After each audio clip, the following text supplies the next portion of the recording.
Be prepared and stay safe.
There are still so many places for us to explore.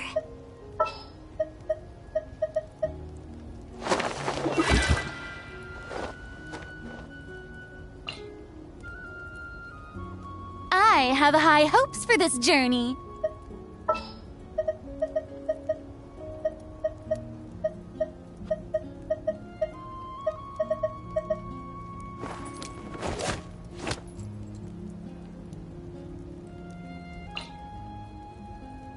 Count me in!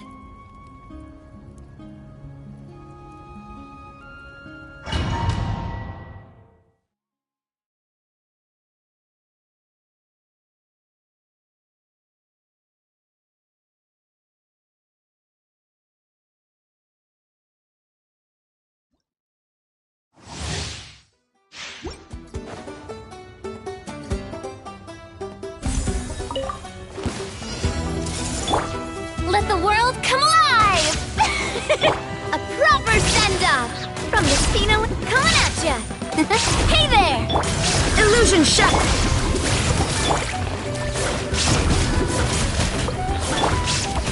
Coming at ya! Ha. Ha. Shined up! Grow, grow, grow! Hiya! Ha.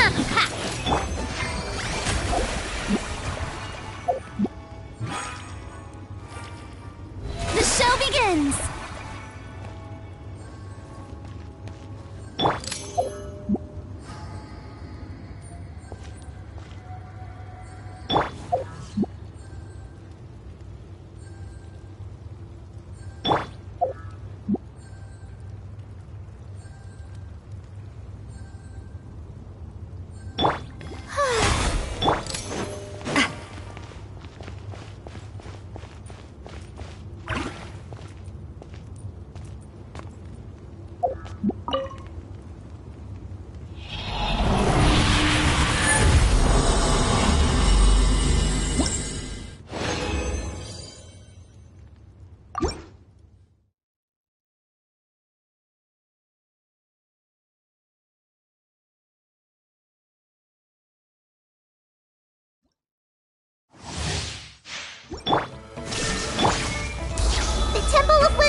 name echo in song. Yoo-hoo! Fire! Well, with... Hey there! There is no... I see everything.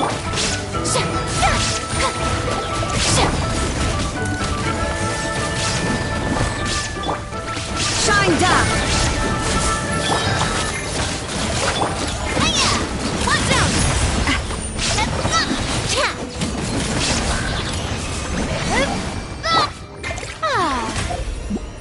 May I present?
Make yourselves at home.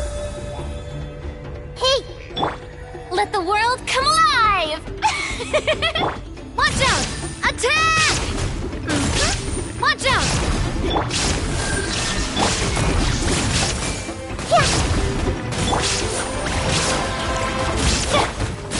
Coming at ya! This may hurt a little. There is no escape! Hey there! Commit it to memory. Grow, grow, grow. Yeah, this may hurt a little. Yeah, grow, grow, grow. The show begins!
The Temple of Wisdom.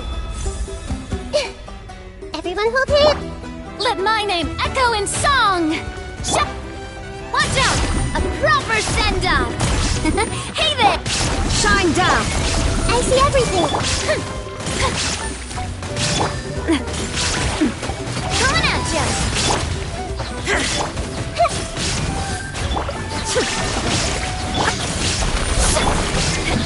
Watch out! Yeah, commit it to memory.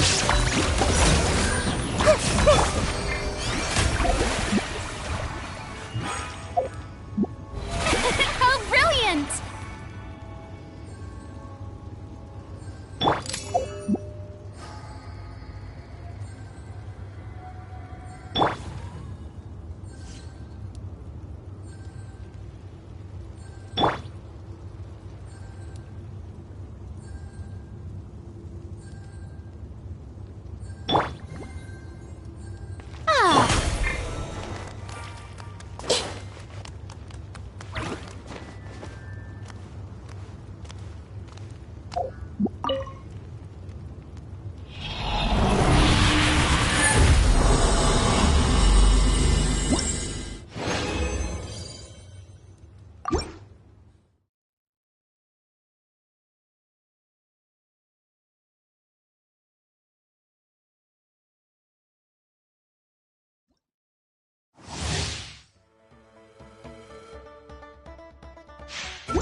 There's no...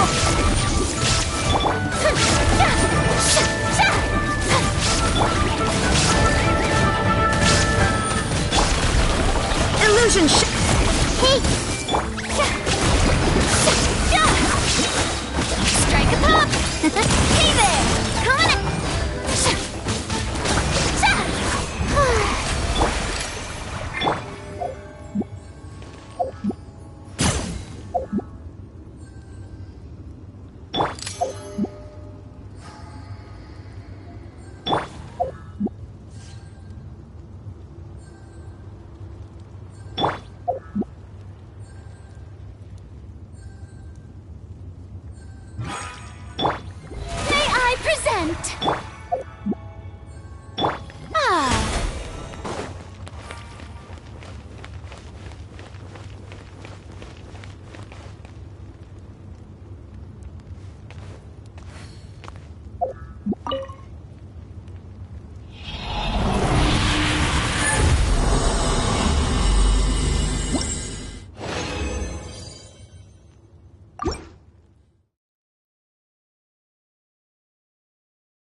Make yourselves at home.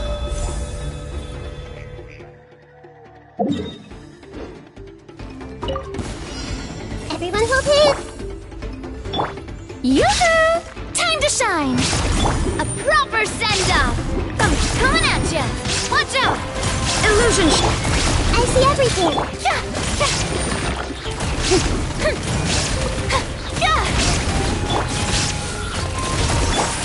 Everyone hold hands. Shine down.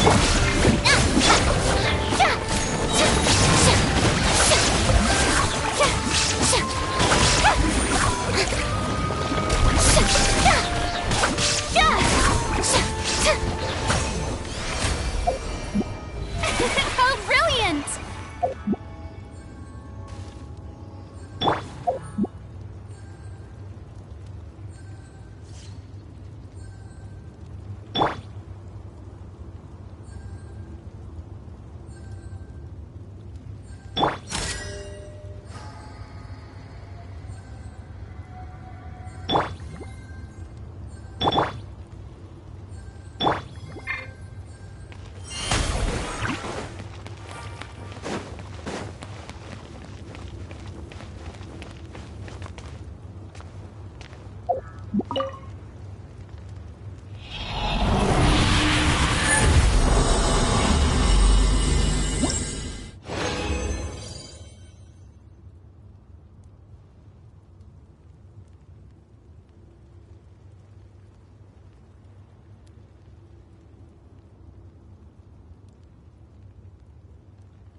The Temple of Wisdom! Hey! Let the world come alive! A proper send-off! From the Cena with blood, coming at ya! Illusion shattered! Now you shall perish!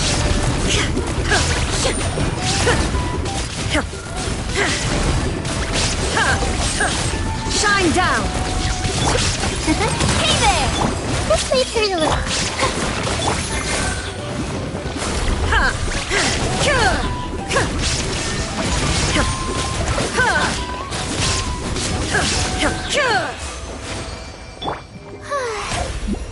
May I present?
to shine. Strike a pop. Fire! Well, coming at ya. Watch out. Torn to oblivion.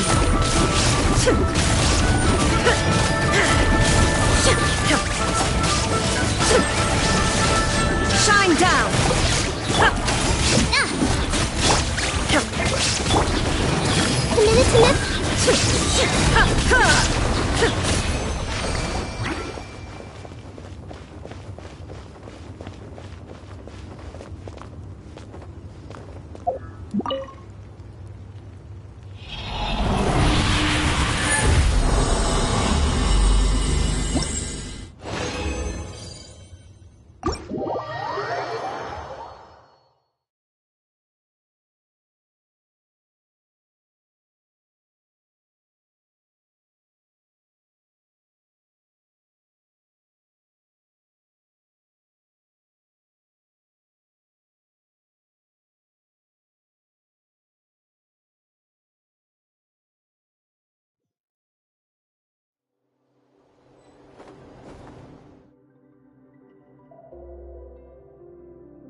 Ad Astra Abyssosk.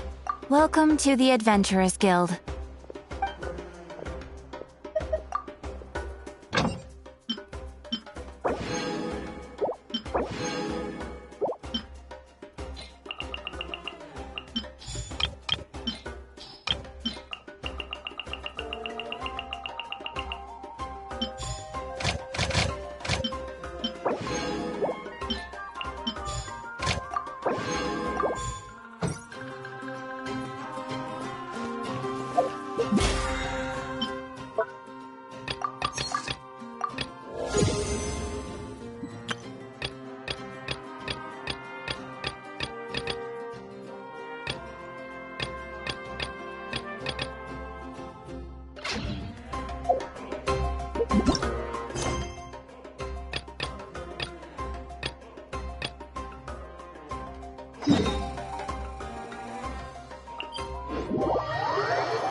This world is full of unsolved mysteries.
It's not like I'm not trying.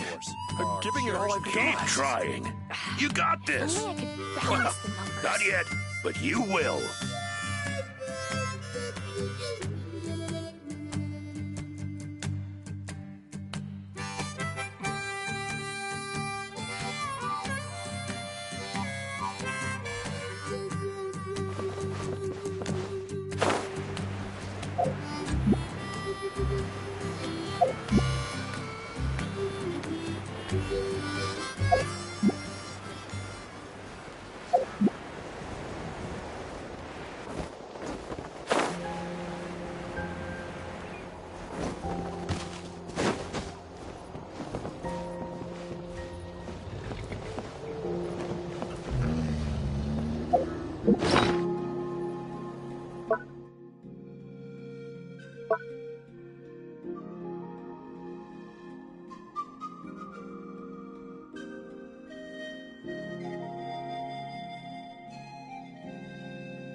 Yeah, she's got other things on her plate right now. How are things looking here? Well, the inspection revealed numerous blockages all over the trial arena. It looks like they're the result of ley line disorders. caused by repeat abyss invasions. Theoretically, we just need to clear those obstacles, and the arena will fill up with gaseous phlogiston again. But that's proving difficult to achieve in practice, for all sorts of reasons. Why don't you head on down and check things out for yourself? Feel free to ask the staff for more details.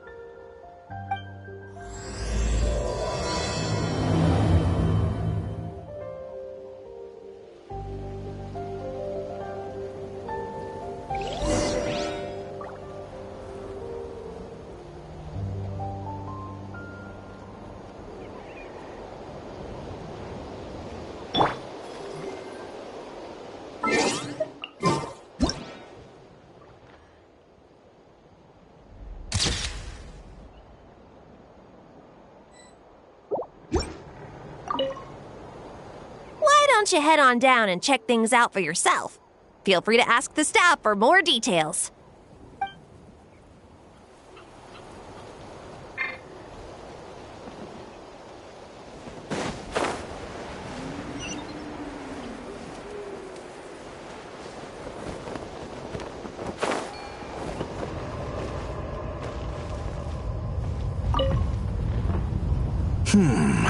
I think it should be possible to clear this spout with just a few hard hits.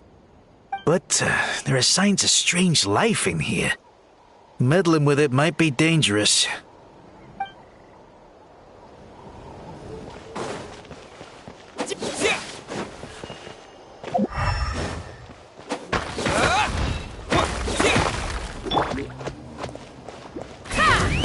Hey! Monsters!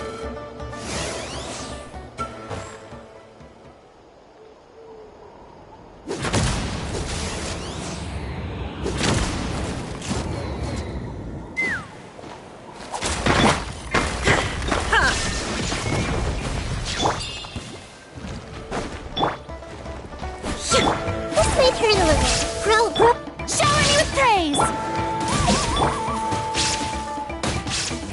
Yeah! Let's fly!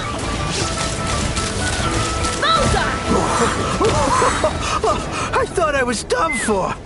Oh, this spout should be good now. Thank you very much.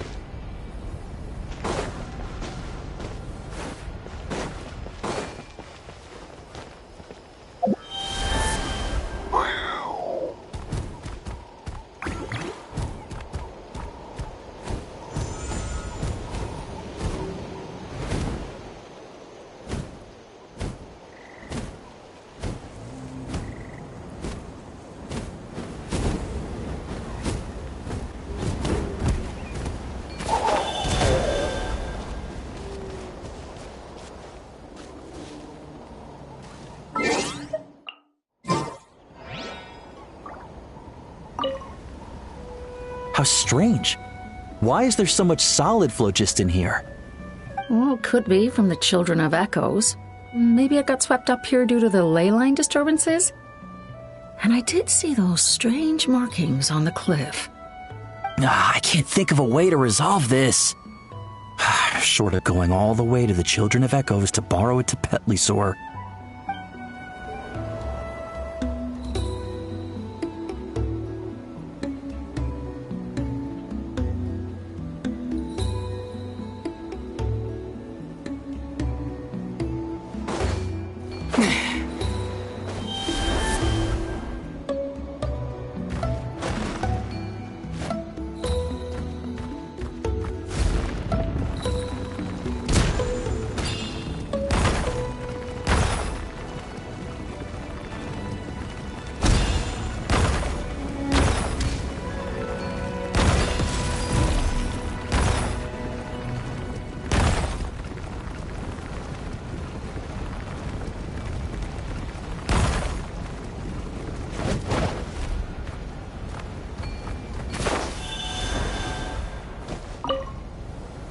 Whoa! Did you see that? A Petlisaur just showed up out of nowhere. How did it get here? Just passing by, or... Huh. Well, not gonna argue with a good thing. The spout's clear. That's all that matters.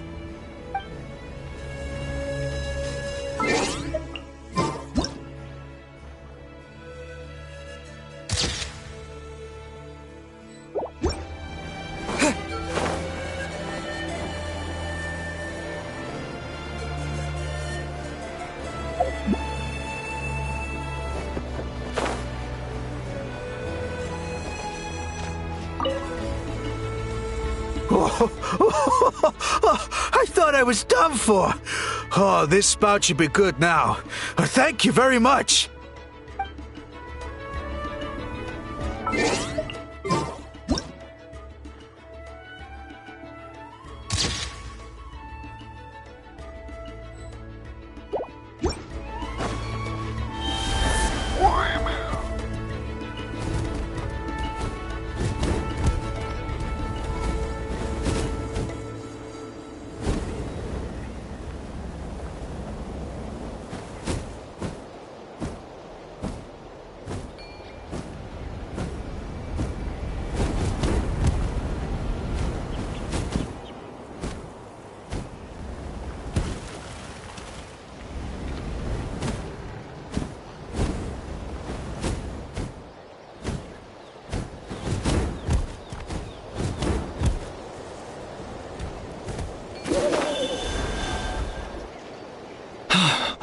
Oh, are you here to help? Thank goodness. There's no way I could do all this by myself.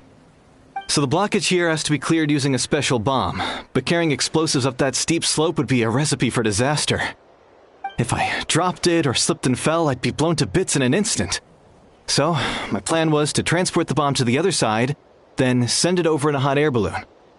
All I need now is for someone else to strike the balloon at the right moment, dropping the payload right on top of the spout, and problem solved.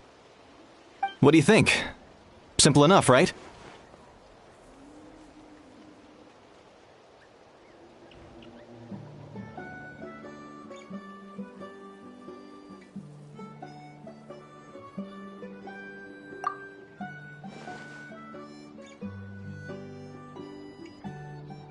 Huh? Oh, that one. No, I've got no idea who that belongs to. Or how they got it up so high. I just wish I could fly up there and check out what kind of tech they're using. Ah, well. Getting the trial arena back in order is more important. I'll head over and set up now. Let me know when you're ready.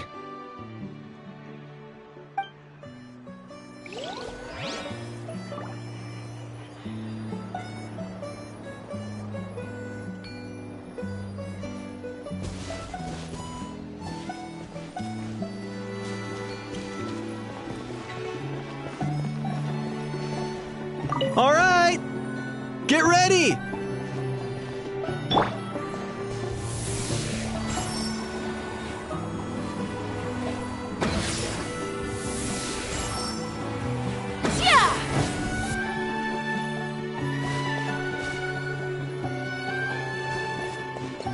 All right, get ready.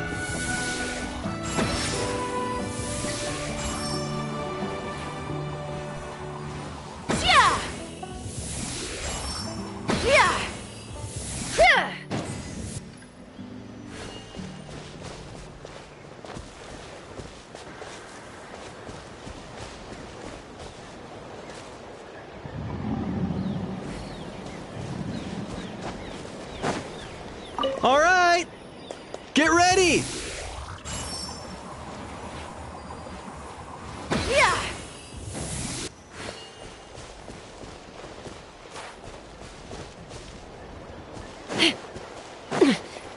All right, get ready.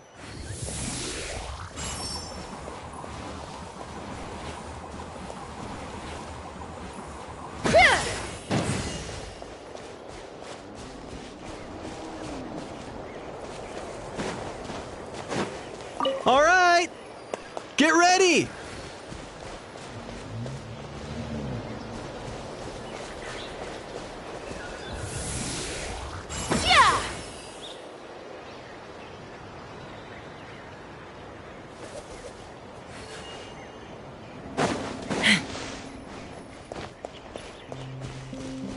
All right, get ready.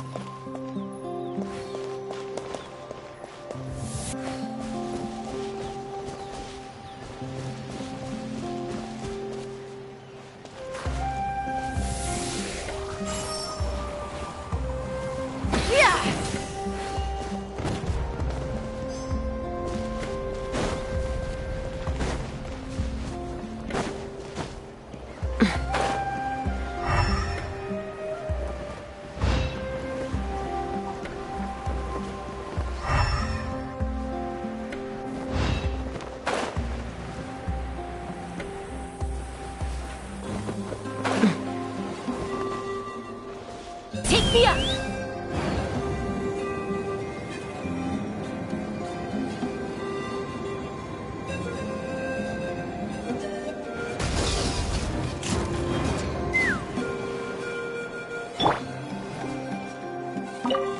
This is crazy.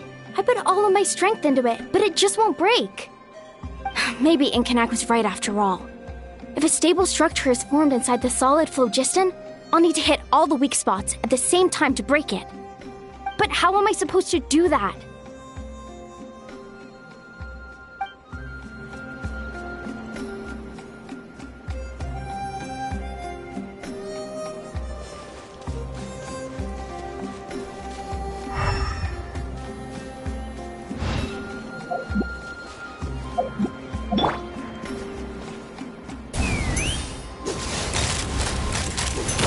Gaseous phlogiston is being replenished.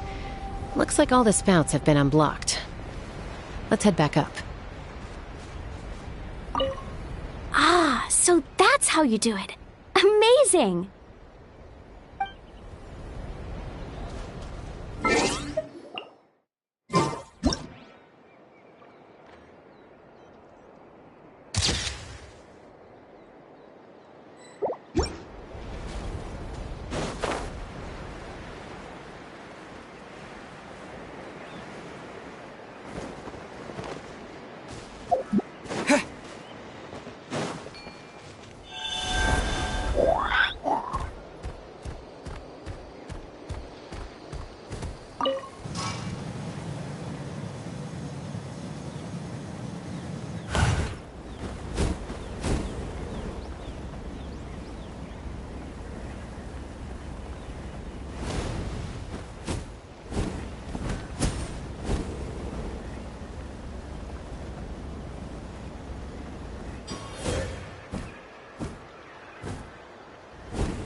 Wow, you took care of everything in no time at all.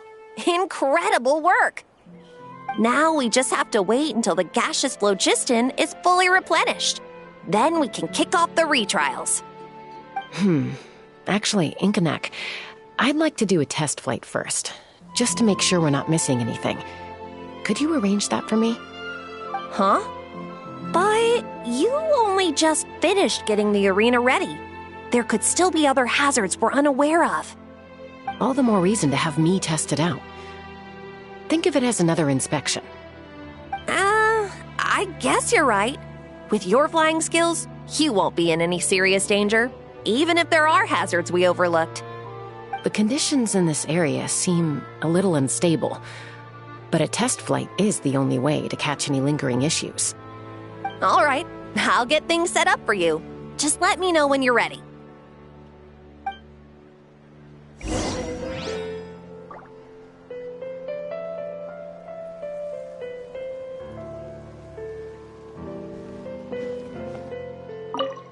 Are you ready? This should be a piece of cake for Chaska, but still, try to be careful.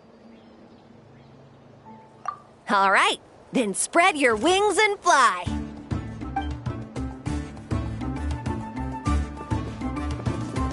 Let's fly.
was amazing. Paimon couldn't take her eyes off you.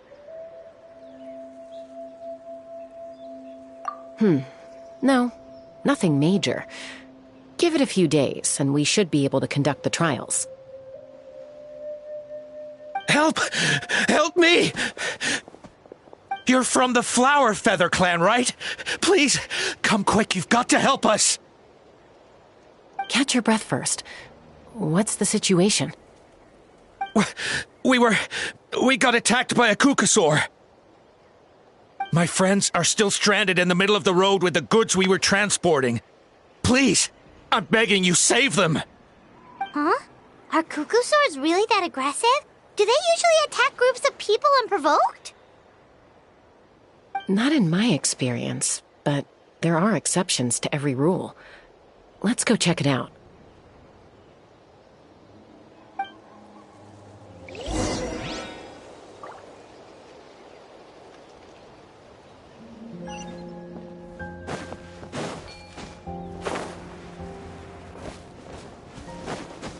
Ouch! I've never seen such an aggressive Kukusaur.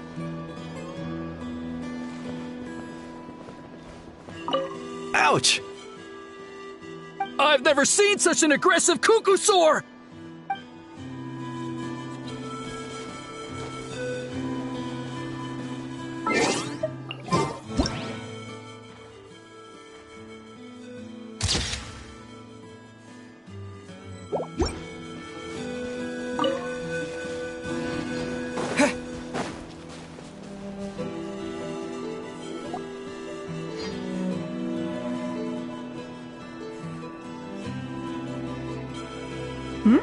Tasca? Traveler? This is a surprise. Elder Alpa? Huh. So, where's this aggressive Kukusaur we've heard about? Already flew away.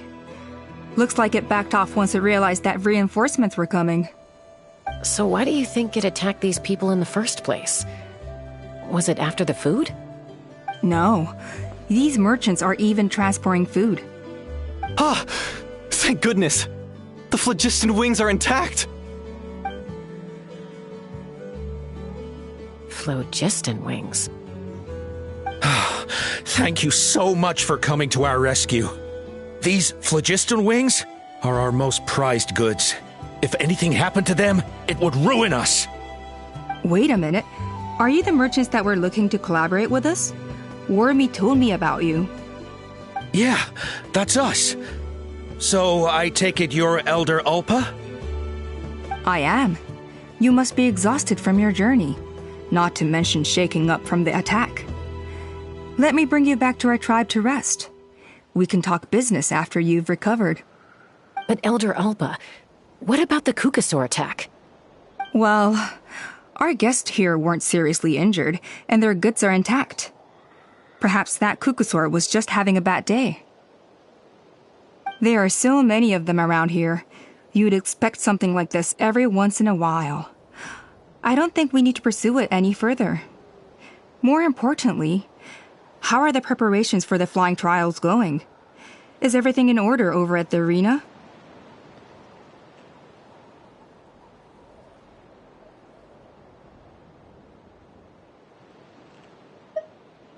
Huh? Did you say flying trials? What a coincidence! Sounds like a perfect use case for our phlogiston wings. You'll be pleasantly surprised by what they can do. Oh, really? Now I'm intrigued. Well then, let's forget all about this Kukusaur attack for now. We have some serious business to discuss.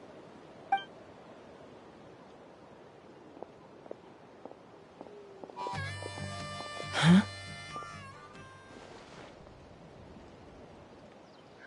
So that's it? That all went smoother than expected. Well, guess we'd better get going. Huh?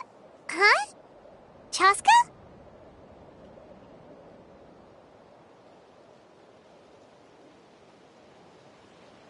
A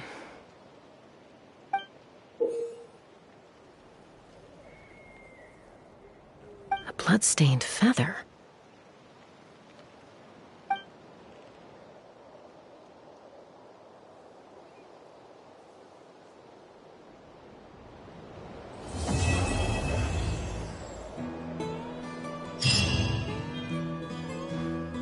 The Flower Feather Clan should be about ready to hold the new flying trials by now. Let's go check it out!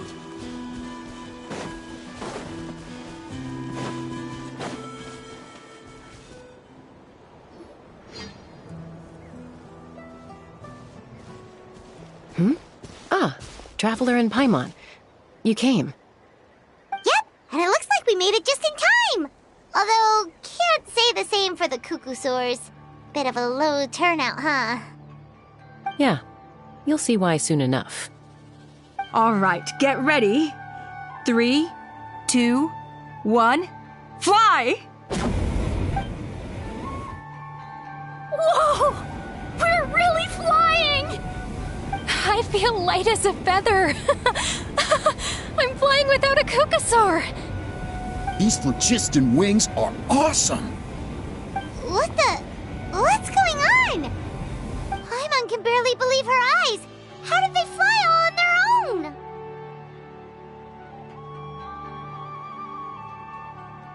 The merchants we ran into that day were selling a product called phlogiston wings. It's a flying machine worn on the back.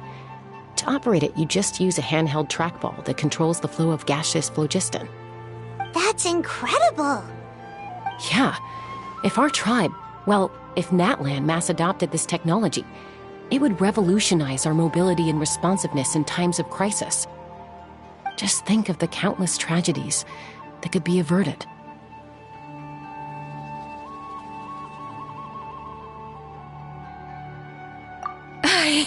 I feel like I'm dreaming. Did I really just fly on my own without the help of a Cuckoosaur? You'd better believe it! Plus, you just passed a flying trial! Right, Elder Alpa? Elder Alpa?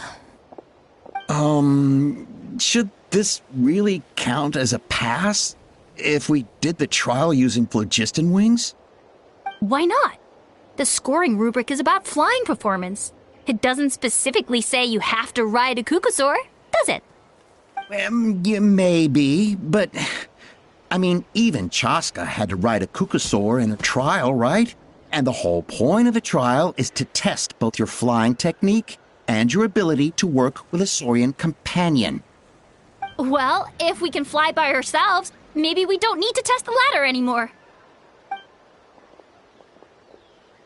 Chaska, Traveler, what are your thoughts on this new invention?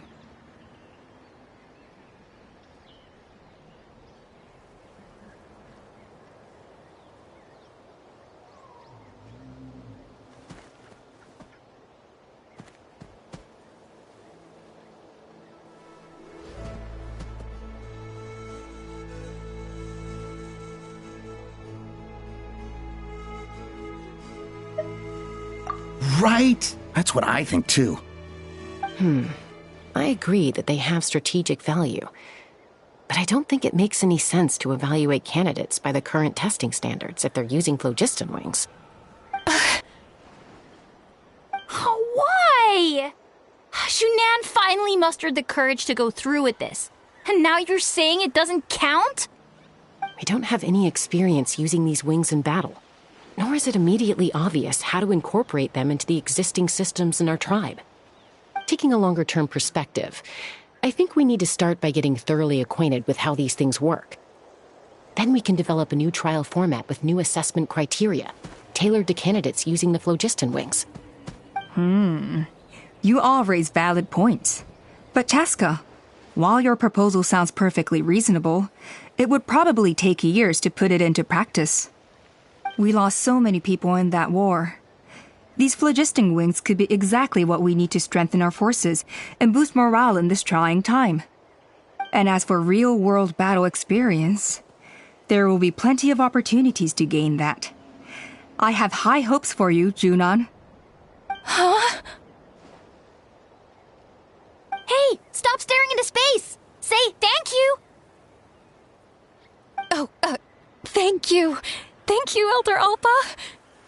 You have nothing to thank me for. Remember, the way you got your wings back was by relying on yourself. Oh, Elder Alpa! Bad news! Cuckoosaurs are attacking the merchants again! Again? Okay, everyone, stay put while I... Huh? Chaska?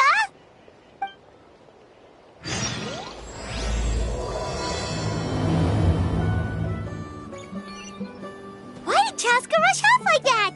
And then Elder Alpa and the others too? Anyway, let's go see what this is all about.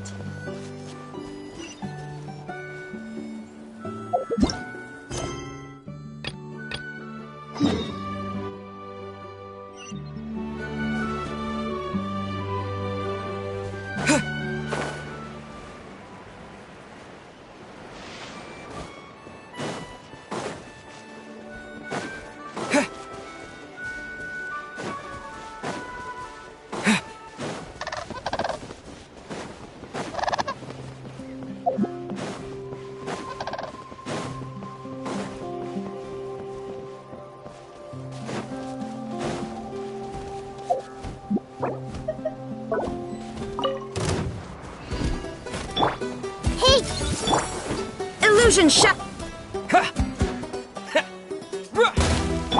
This may hurt a little.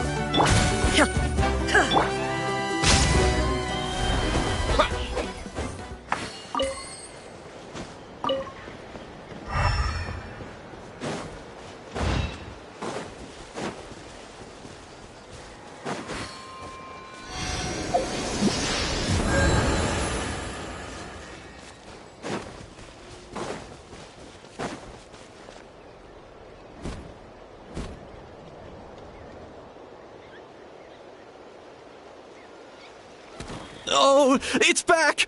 It found us again! Run! Get out of here!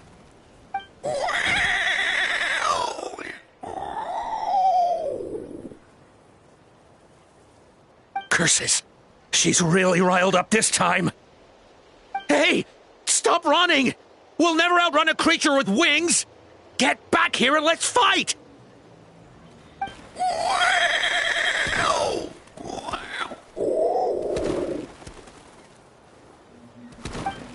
Stop! All of you! Chaska! Oh, wonderful! Quick, get rid of that thing!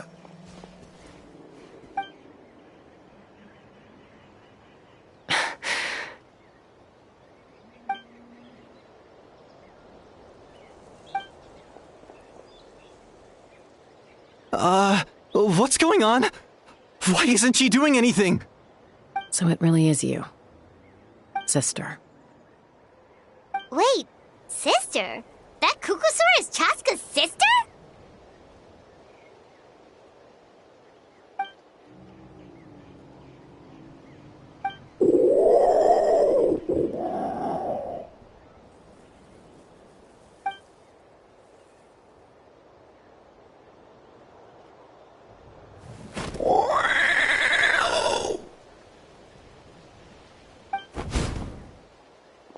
Koya, wait! Is Chaska gonna be okay? Should we go check on her?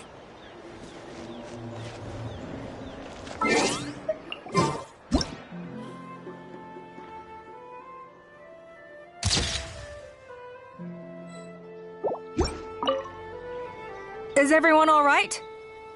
We're okay. No serious injuries. Thank goodness you all got here just in time.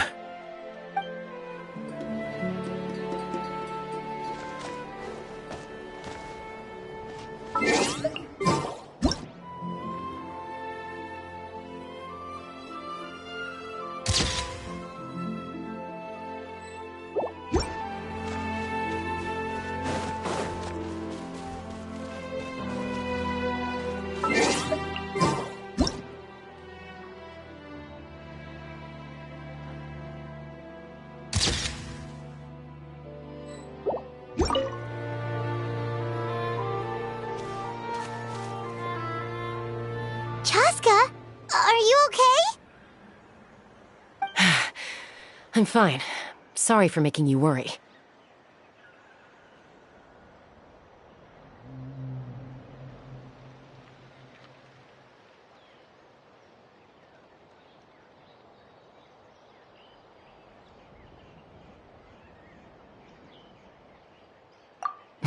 No point. She's an expert at hiding her tracks. Once she's shaken you off, you'll never catch up to her. At least, I always used to lose to her at hide-and-seek when we were kids. Well, yeah. You know I was raised by Kukasaurs. Anyway, she and I grew up in the nest together. Her name's Koya, and she's my big sister. We played together all the time, chasing each other through treetops or mountaintops. It felt like it would go on that way forever. Until the day I was sent back to live with the humans. Not all Kukasaurs are friendly towards people. Koya, for instance, she's fine with me because we grew up around each other, but she's not fond of other humans. When Mom decided to send me away, Koya strongly protested, and after I left, she became more and more reluctant to interact with humans. Maybe she thinks that humans stole you away from her. It's a possibility, but in any case, we still stayed best friends at first. I had a hard time adjusting to life in the tribe, so whenever something went wrong, I'd run off into the wild and vent to Koya. Ah, so that's what Uncle Cusco was talking about. He said you seemed to prefer hanging out with Saurians to your own kind back then. Yeah, I did. But then, gradually, everything changed. With a new mom and dad, a new tribe, and Koichi, I started getting curious about these humans and made an effort to understand their behavior. The more time I spent with them, the less I spent with Koya. And then, one day, it was Koya's turn to leave the nest. She sought me out and asked if I was willing to leave the tribe and go live in the wilderness with her. As far as I can remember, that was the first time she ever approached a human settlement on purpose. So, how did you answer her? Well, I wouldn't be standing here talking to you if I'd said yes.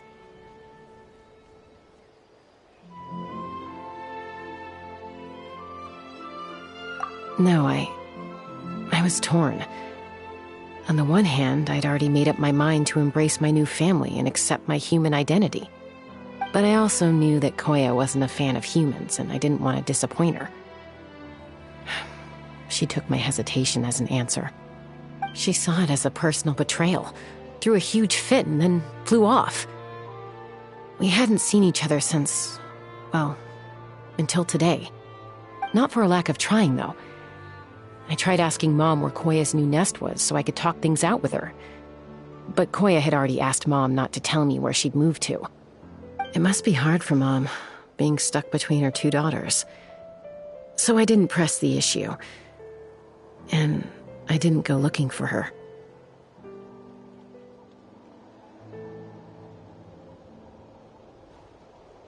If things carry on like this, I need to make sure I find her before anyone else, even if she doesn't want to see me. For now, let's bring the wounded back to the tribe and see what Mutota and Elder Alba have in mind.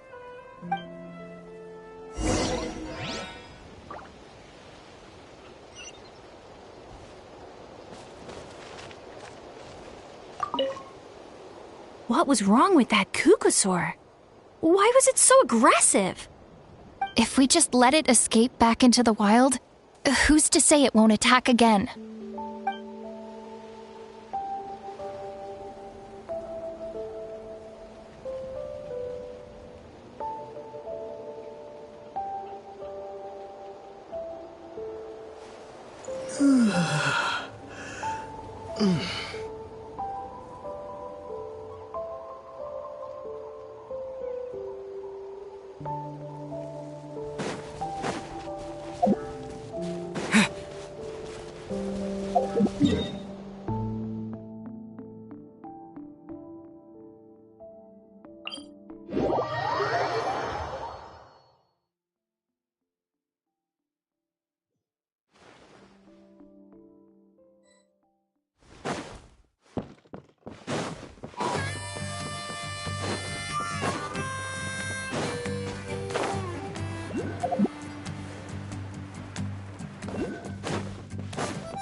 So, I hear there's been another Kukasaur attack. Ha! I knew it! They're wild animals, and they can't be trusted. Hey, show a little respect. The Kukasaurs are our partners. Maybe in the flying squad, but they don't give a hoot about the rest of us. Well, now that we have the phlogiston wings, do we even need the Kukasaurs anymore? Are you kidding? How are we supposed to protect our tribe without them? I didn't mean it like that. Huh? Protect our tribe? Or are you just scared that your precious flying squad will lose its prestigious position? You take that back! Things are changing so quickly. Chaska, there's a conflict emerging there. Aren't you going to nip it in the bud? The whole tribe's talking about this now. Breaking up a single fight won't solve anything. The real source of conflict here is the phlogiston wings. And what happened with Koya. On any other day, people would just brush this attack aside. After all, clashes between wild Kukasaurs and humans are no more common than those between people. But now that the phlogiston wings have entered the equation, it's sparked a debate over whether our tribe needs the Kukasaurs at all. I worry that we risk repeating the mistakes of the Cinder City. Back then, Lord Ochkon's hatred of the Saurians nearly destroyed the peace forged by the Pyro Archon. Chaska, to prevent things from deteriorating further, I'd like to task you with restoring peace to the tribe. I will. Traveler, you've already done so much for Natlan, and the Flower Feather clan has no right to ask more of you. But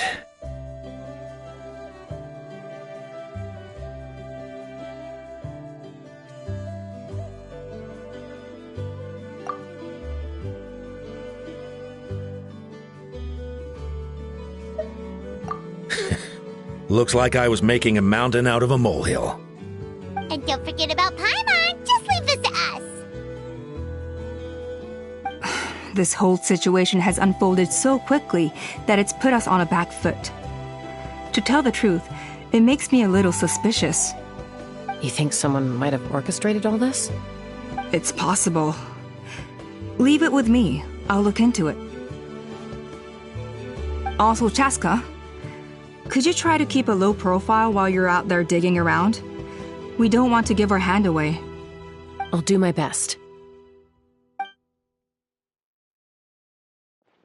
Okay, so where should we start? This all began with Koya's attacks. If we can find out what led her to do it, that should give us something to work with.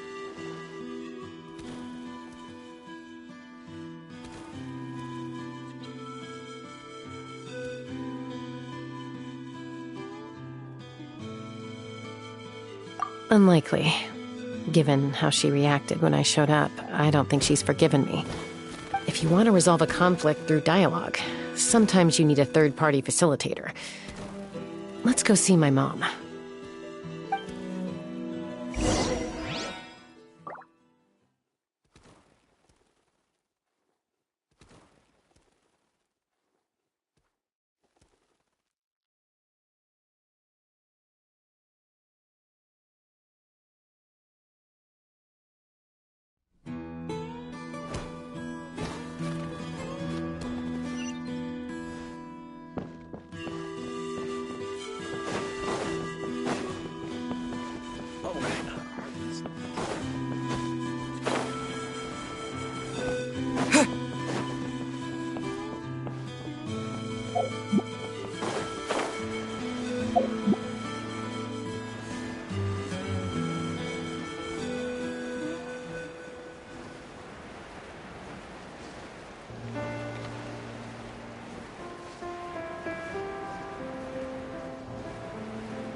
Wow, so this is where you used to live as a child? Mm-hmm. When I was little, we used to do this thing where I'd jump from the top of this tree, and Koya would fly over from the platform and catch me in midair. Or sometimes we'd both fly from the treetop together, and then after some aerial maneuvering, she'd throw me up onto that platform. After we got a bit older, we went to the nearby shores looking for even greater heights. Stop! You're gonna give Paimon a heart attack! Oh, really? I just thought it made a fun story.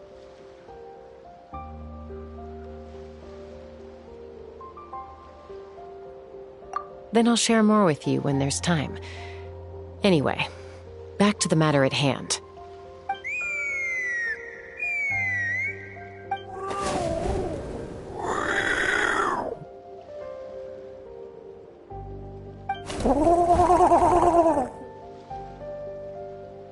Hey, Mama Bird. I'm back. My last visit was only a week ago, wasn't it? See? I visit you more than I visit Papa Cusco. I brought a couple of friends with me. These are the Traveler and Paimon. Traveler, Paimon, this is my mom. Her name is Chimpu. In the human tongue, anyway.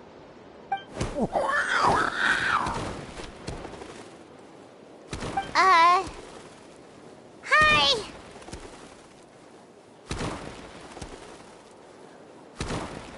No, not really. I don't speak it as such, but I can sort of get the gist. Although only with Mom and Koya, since I spent my formative years with them. Even then, it's basically a best guess based on their sounds, body language, and expressions. Seems to work about 9 times out of 10, anyway. As for whether Mom understands me, I can't always tell. But somehow we still manage to communicate. Call it the family bond, I guess.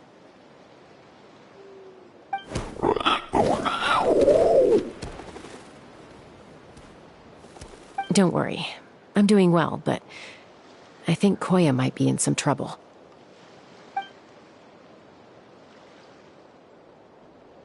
I know she's never been a fan of humans, but she's never deliberately attacked them before either. What's behind this sudden change?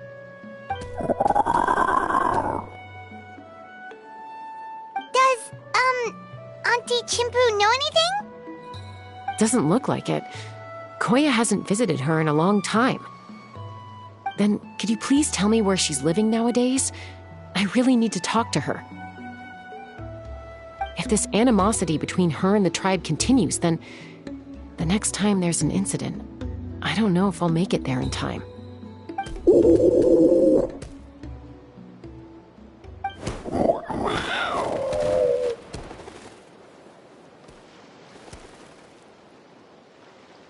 She said she'll take us there. Thank you, Mom.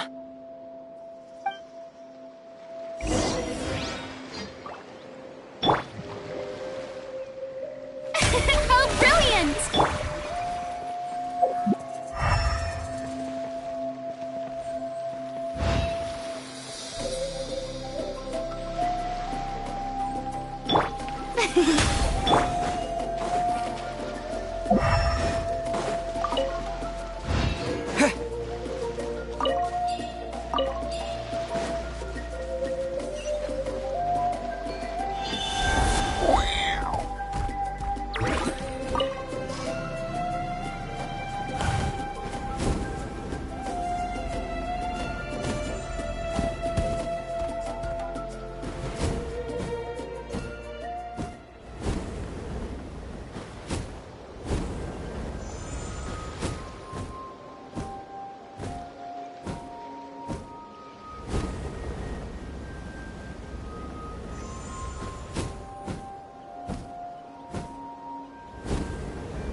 is a really remote location.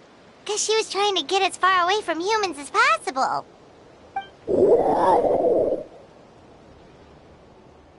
We stay here? Okay. Got it. Traveler, Paimon. Mom says we should stay out of sight for now. She'll talk to Koya first. Koya is very hostile toward humans right now. So if we show up unannounced, it might just make things worse.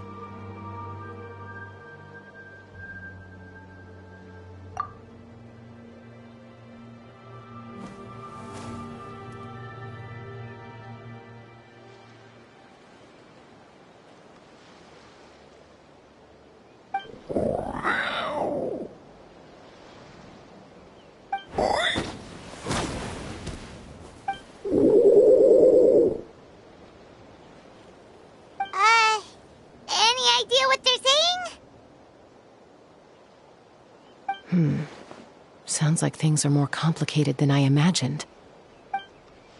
There's evidence in this area suggesting that Koya might have been the victim of a human attack. What?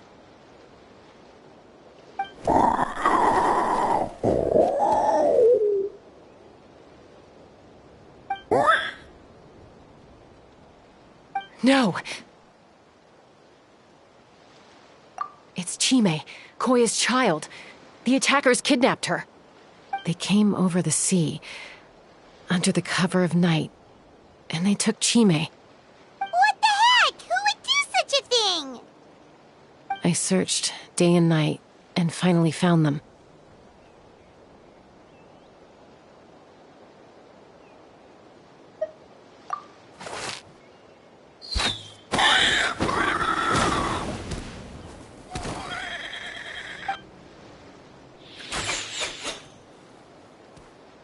Oh, yeah! T'Pol's contraption is working like a charm! Got her in one! Hey, there's another one! Wait, is that the one that got away last time? Who cares? Just get them all! T'Pol pays us per catch!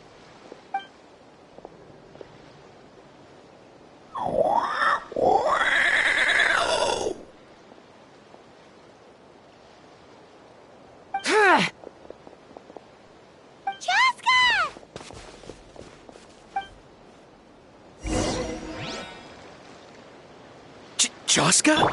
How do you get here? Quick, stop her! Don't you even think about running away!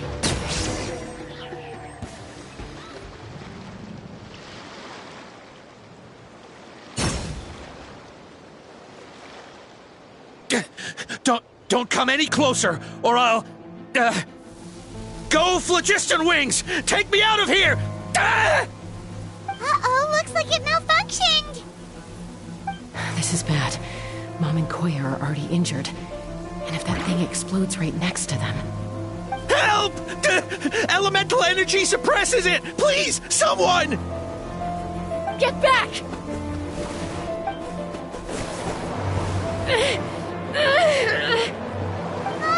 It's still going! And it's getting worse! Guess we need a more permanent solution. All right, then.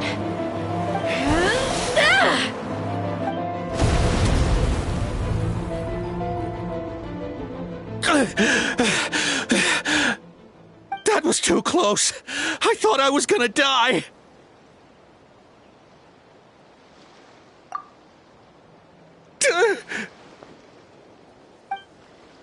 Answer us honestly. Were you the ones who attacked Koya before?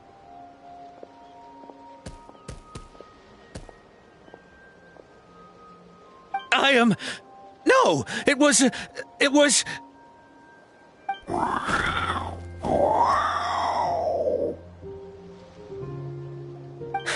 Well, she says it was you.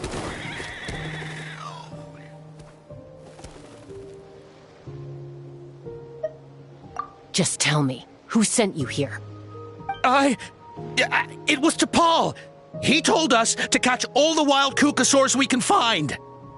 And he also said that this Kukasaur has become a thorn in his side, so it needs dealing with urgently. T'Pol? Huh. Sounds familiar. But where from? Well, he tends to send his orders in writing. He pretty much never communicates with us in person.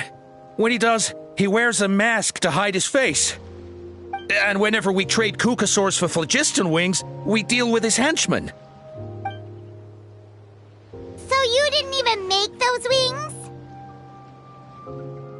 All we did was slap some labels on them and transport them over here, to make them look like they're imported. To make it harder to trace their origins.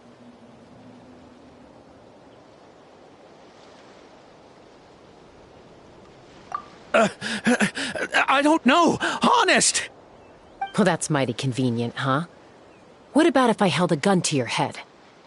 Would that change your answer? No need. I'm sorry. I'll tell you everything I know. T'Pol doesn't tell us much, but he always stresses that he wants them alive. So that gives us some clues. This is just a best guess, of course, but we suspect that the gaseous phlogiston stored in the trackballs is drawn directly from the Kukasaurs. What?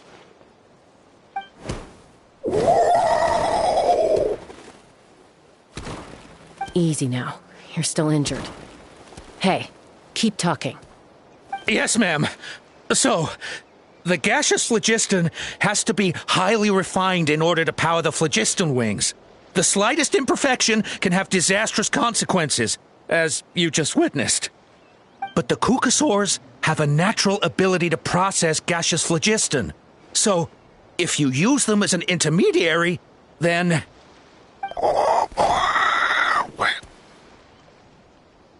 That's enough. So the Kukasaurs you took, where are they now? T'Pol should have them. But no one knows where he's based, apart from him and his henchmen. We've tried looking for it ourselves, even followed them a few times. But we always end up losing track of them. Random thought. Maybe they're hiding up in the sky?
T'Pol.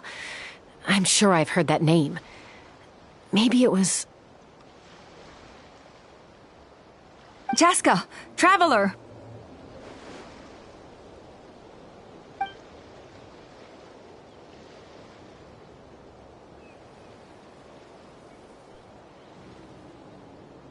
That voice! It's Alpa!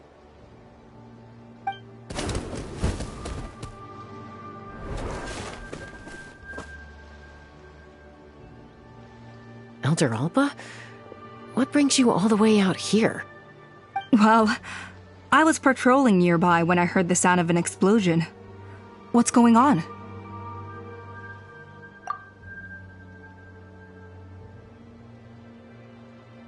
I don't believe it. Elder Alpa, does the name T'Pol ring a bell to you? I feel like I've seen it written down before.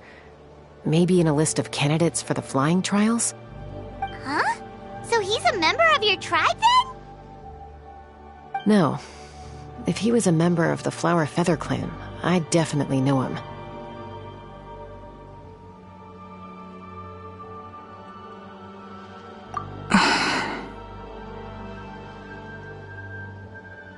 Now that you mention it, I do remember a young man from outside our tribe who came to participate in our flying trials once. You were away on a mission at the time, which is probably why you don't remember him. He was a craftsman from the Children of Echoes, but he'd always dreamed of soaring the skies, so he wanted to join our flying squad. The Children of Echoes? That's rare. But despite his best efforts, he unfortunately failed to pass the trial and gain the Kukusaur's approval. In the end, he went wingless and returned dejected to the Children of Echoes. Wingless, huh? Maybe he invented the phlogiston wings to get revenge on the Kukusaurs. Perhaps. Or maybe it's simply his way of dealing with his regrets over his past flying endeavors. Either way, it doesn't excuse his abuse of the Kukusaurs. I'm gonna take these guys back and expose the truth to the tribe. It's time for this conflict to end. Easy, Chaska. Remember what I said about keeping a low profile? The ringleader still hasn't shown himself, and this man's allegation about powering the phlogiston wings with Kukusaurs is only speculation. Bringing these men to the tribe now won't win over any current supporters of the phlogiston wings. In fact, it may even escalate the conflict further. After all, many are mistrustful of the Kukusaurs after recent events.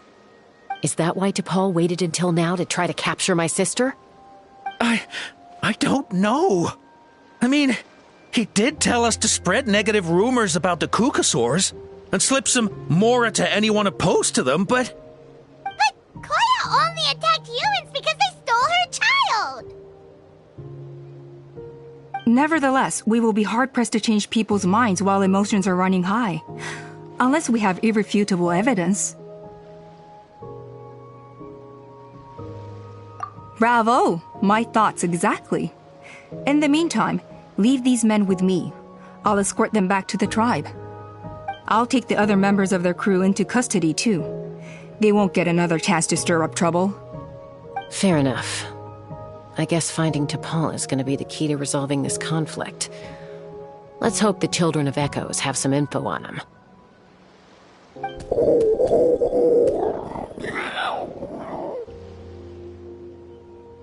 Sorry, whatever it is, it'll have to wait till this is all blown over. I have to fix this situation before it spirals out of control.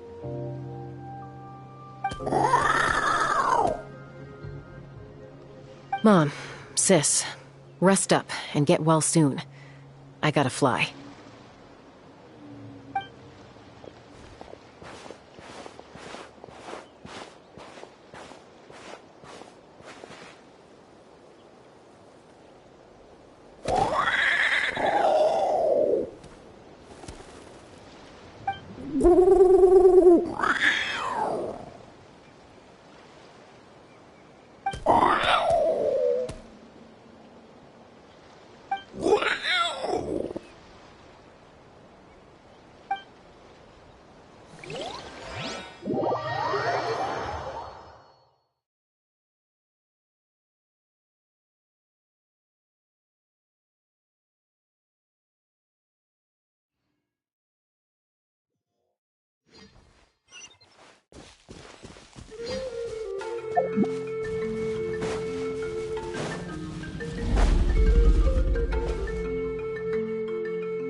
Says that T'Pol's from the Children of Echoes.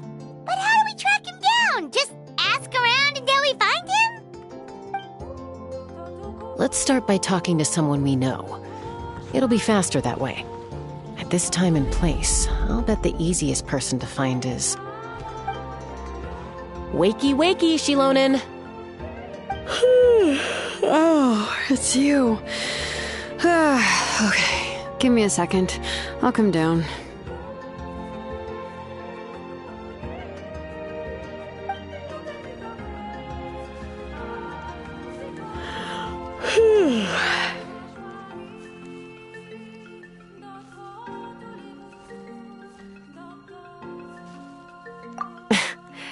I climb trees to fly further and see farther. I don't usually stop for a nap. Well, we're not all like you. Always full of energy, even after flying around all day. Yeah. So, you've come all this way and interrupted my precious nap time. Might I inquire as to, why? I'm sorry, Shilonen, but it couldn't wait. Does the name T'Pol mean anything to you? He's a craftsman, apparently. Huh. T'Pol. Yeah, that rings a bell. I think that's Puma's child.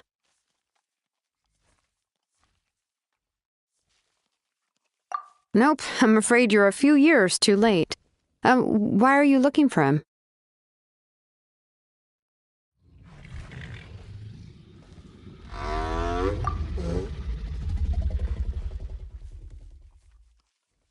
Huh, phlogiston wings.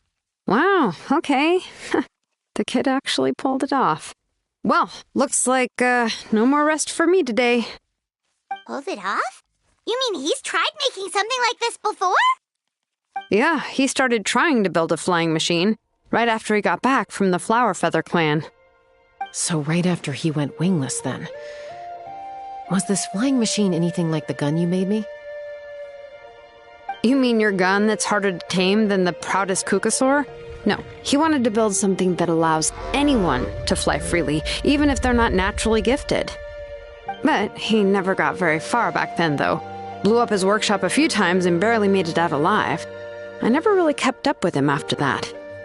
His parents traveled a lot in their youth and only returned to the tribe after he was born. But they settled in a remote area and don't interact with other people much. Which means most people in the tribe don't know them very well. Your best bet is to chat to his direct family. I'll, go get Puma. Wait for me in front of the workshop. I won't be long.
I'm back.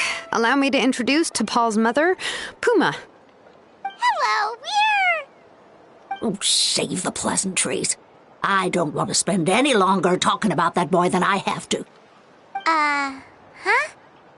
I disowned him long ago. He is no child of mine. All he cared about was his pipe dream of reaching the sky. Oh, we tried to talk sense into him, but he was obsessed. And then, when he left us, he spouted some nonsense about building a workshop in the sky to avoid the constant criticism of us ground dwellers. He left his notebook behind. Whatever questions you have, you can look for them in there. I am done talking about him. He's no son of mine. He never called me Mom anyhow.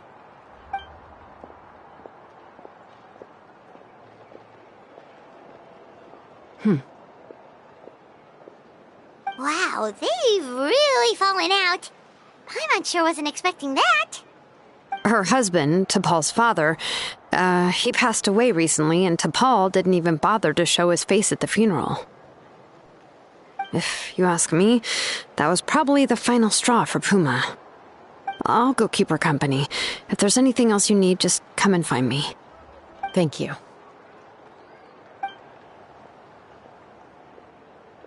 Okay, so this notebook is the only lead we've got now, right? What's in there?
Some early designs for the phlogiston wings, and some theorizing about an airborne workshop. Natlan, the Cinder City. Looks like that's where he got his technological inspiration from. So, was he serious about the workshop in the sky? But that's such a big project for one person. Do we think he actually pulled it off?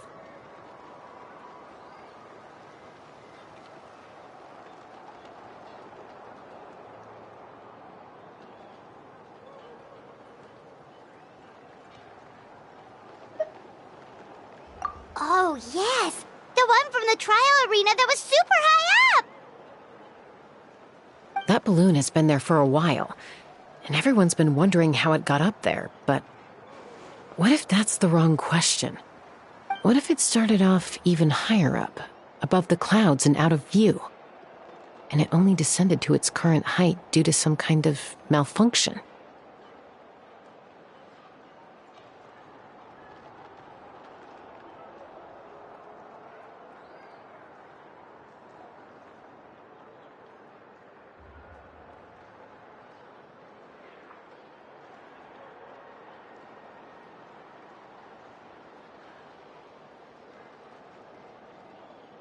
Part of T'Pol's workshop?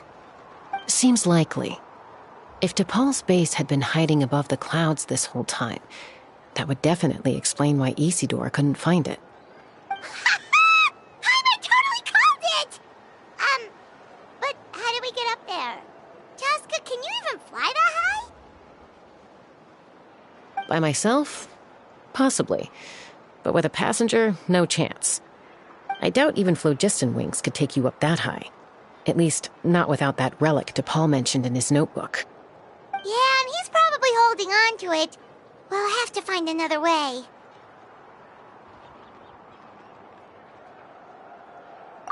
Nope. That's way beyond Paimon's altitude. Also, would you really expect Paimon to go up there and take on T'Pol all by herself? Let's not worry. Just because we can't think of a solution doesn't mean no one else can. I'm not the only flying expert in my tribe, you know. Oh, good point. We should go ask Elder Opa! And Mutoda. He was quite the flying ace back in the day, too. Let's head back and see what they suggest.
Keep trying. You got this. It's not like I'm not trying. Not yet, I'm giving but it all you I've will. got. If only I could balance the numbers.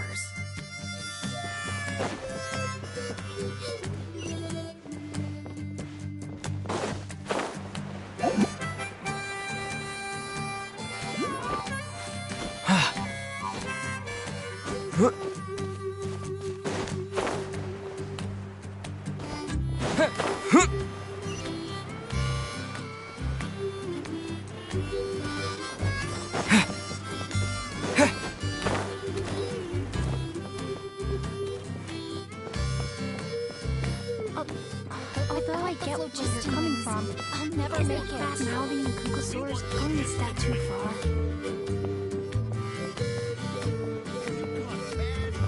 Kukusaurs are our partners.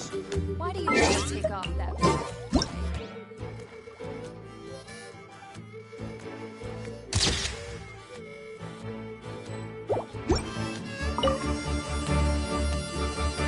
Chaska, you're finally back. Things are getting really tense in the tribe. Have you made any headway with your investigation? Some people even think we arrested the merchants just to support the flying squad and crack down on the phlogiston wings.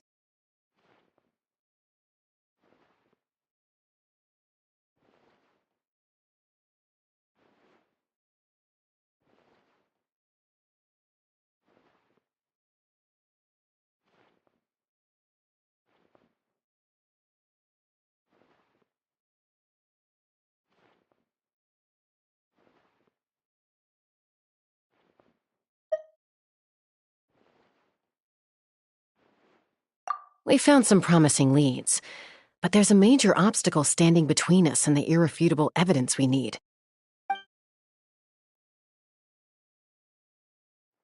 A relic from the Cinder City? So Och Khan's still managing to sow discord, even after all these years. An airborne workshop and a hot air balloon above the trial arena. And that's where you're trying to get to now?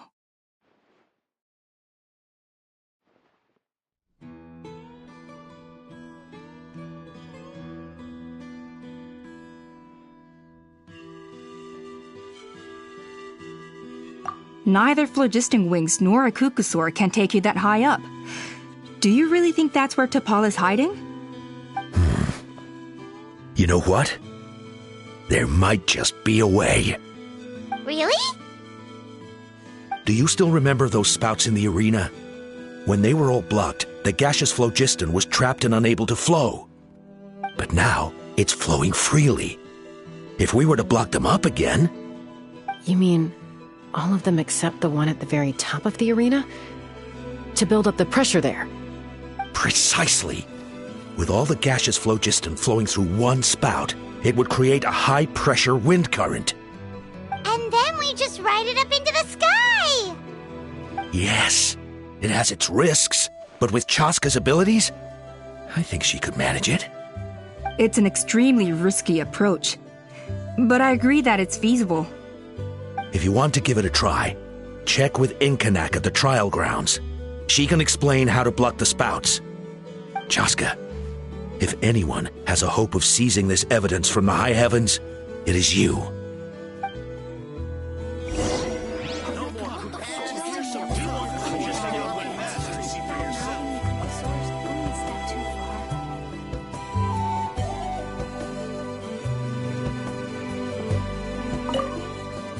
We'll do our best to manage the conflict within the tribe while you're gone. Hopefully, it'll buy you some time. Chief, we should put a defense plan in place, just in case.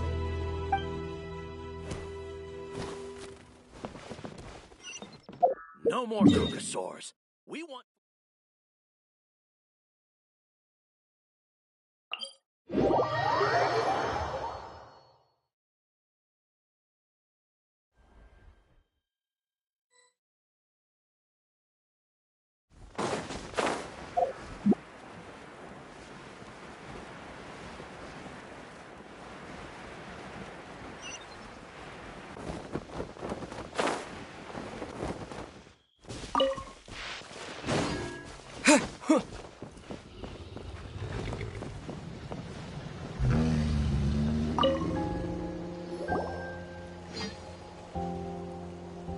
Goodness me, that is a very bold idea. Maybe so, but we have to act fast. What's the quickest way for us to block off the spouts? From a technical perspective, I'd have to advise taking some measurements and carefully planning this out first. But I'm guessing that's not what you want to hear.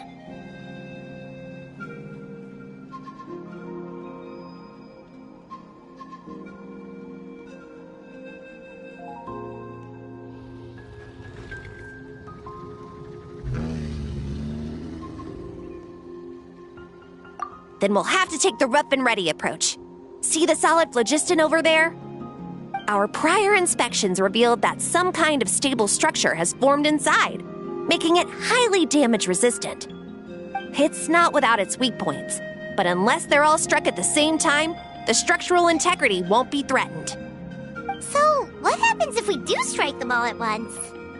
It'll collapse. Okay, I see where you're going with this. Yeah, you got it. As long as you hit all the weak spots at once from the right angle, the solid phlogiston will fall right on top of the spout and block it up. You're right about rough and ready. Sounds like my kind of plan.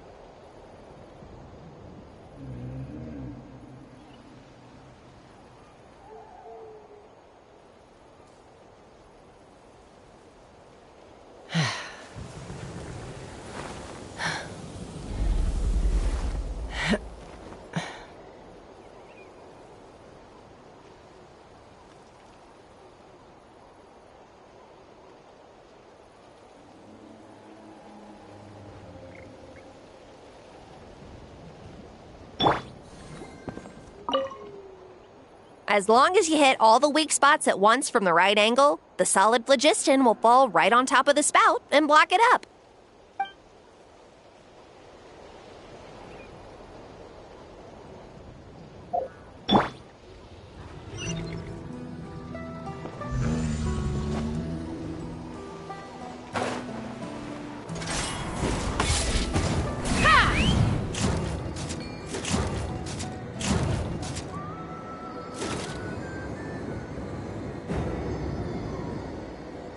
Look!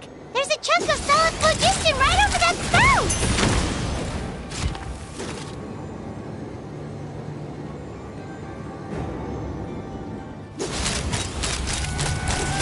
Locked on! Open fire! Yeah!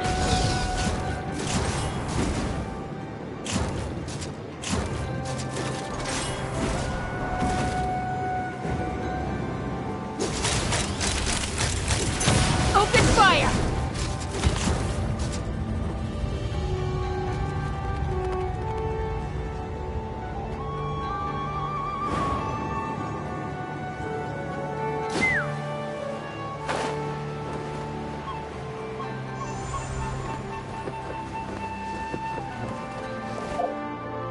Take me up!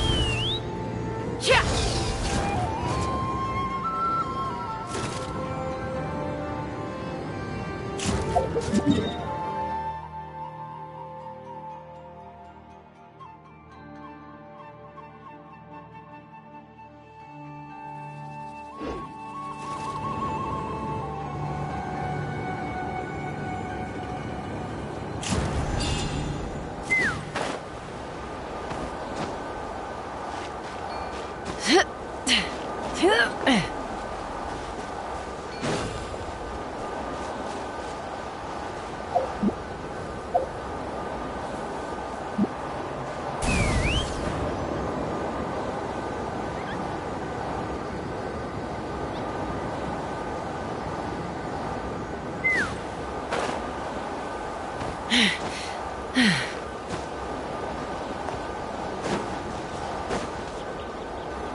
Koya can give you a lift. She's actually been following us this whole time.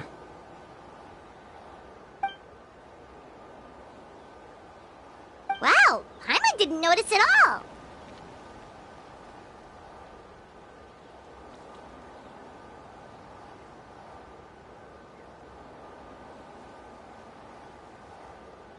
Well, probably because she didn't want to get too close to humans.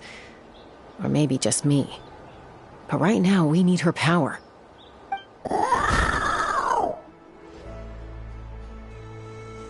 Whoa, you didn't even have to summon her!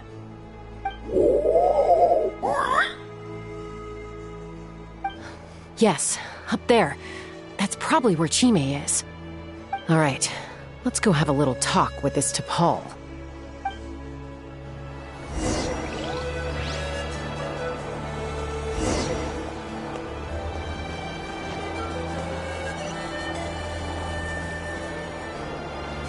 Let's fly!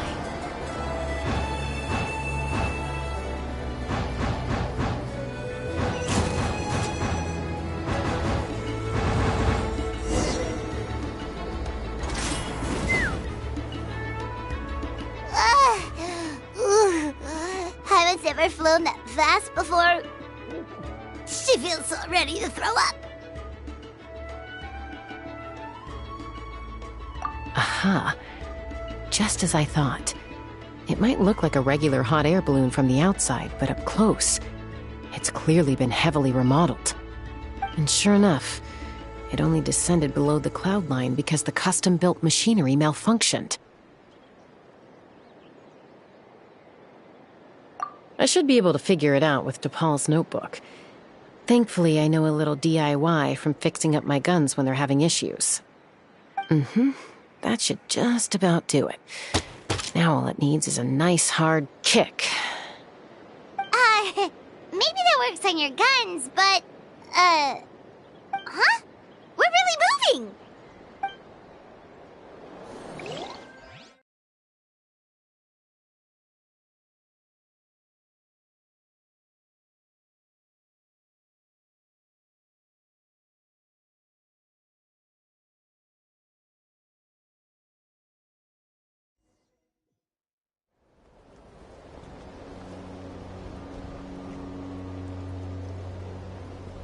Here it is! The workshop in the sky!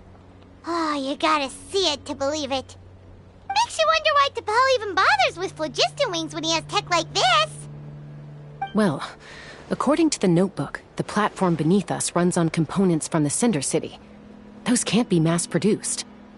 Also, I have some doubts about its mobility after seeing how it moved just now. For someone like T'Pol who dreams of flying freely, this definitely doesn't cut it. But if he's got that relic, he should be able to make a set of prototype wings for himself, right? Why bother making a whole flying workshop so he can mass-produce them?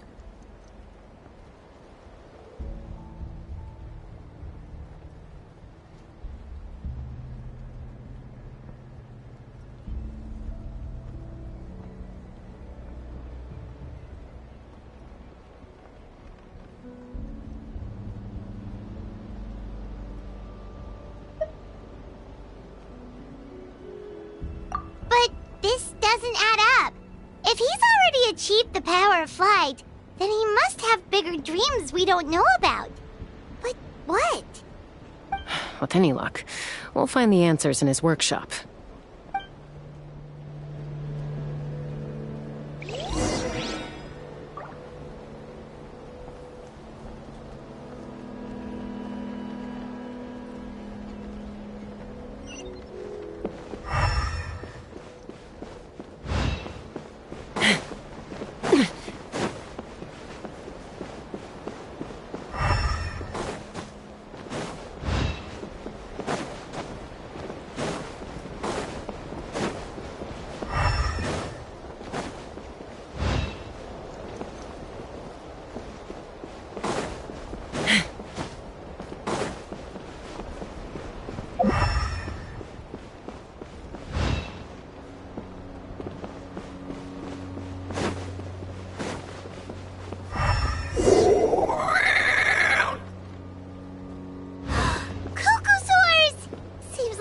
merchants were right.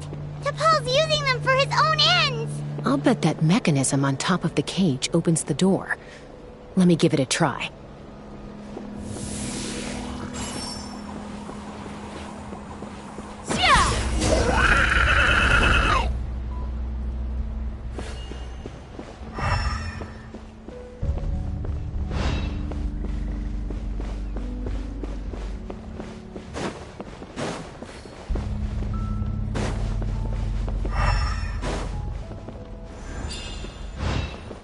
Take me up!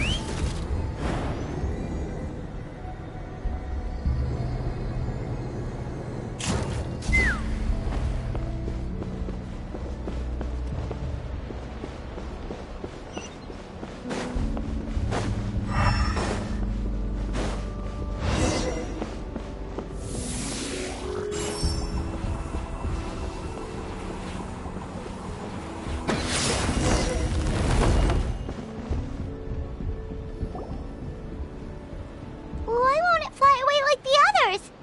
Is it... She's still breathing, but barely. By the looks of it, T'Pol was using these cages to extract phlogiston from the Kukasaurs. Once a Kukasaur is drained of phlogiston, it becomes too weak to move. We'll have to come back for these ones after dealing with T'Pol.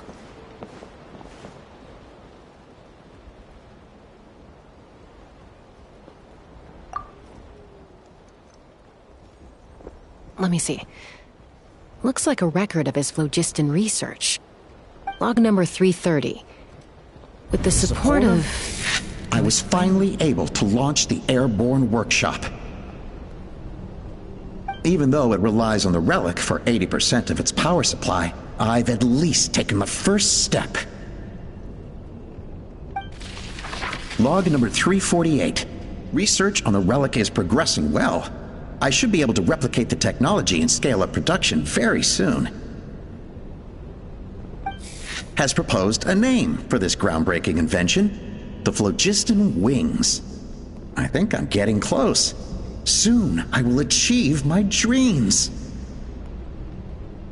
Log number 377.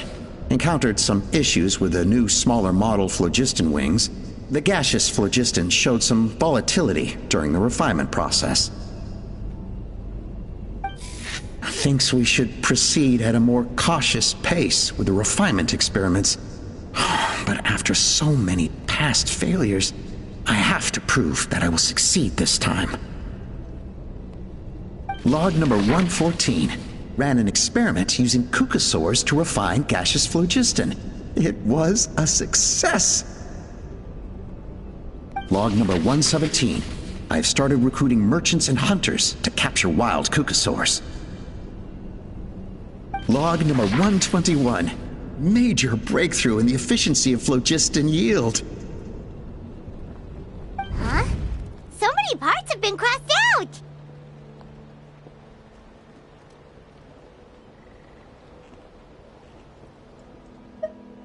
Yeah, probably the contact he alluded to in his other notebook. Guess he has a benefactor. Did anyone else notice how the numbering system in this notebook suddenly changed halfway through?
We haven't got time for textual analysis, I'm afraid. Grab the notebook and let's press on.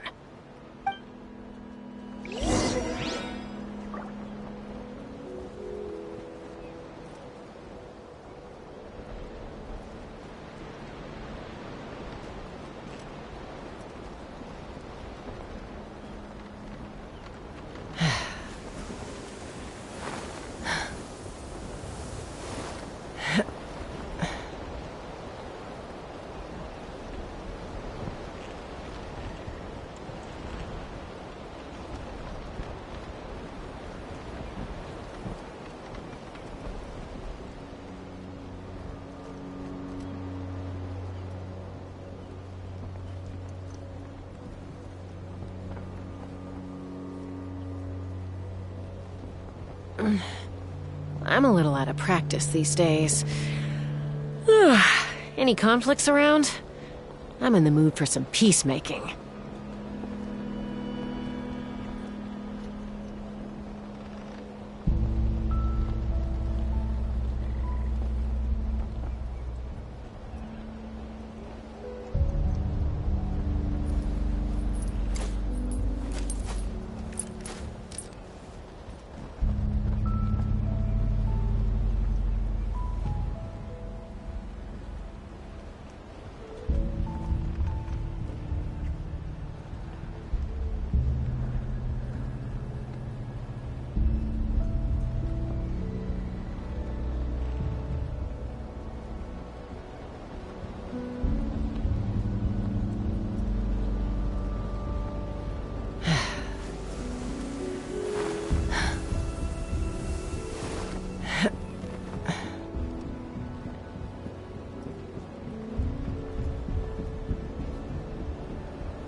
When you lose your way, gaining some altitude can bring some perspective.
I'm a little out of practice these days. Any conflicts around? I'm in the mood for some peacemaking.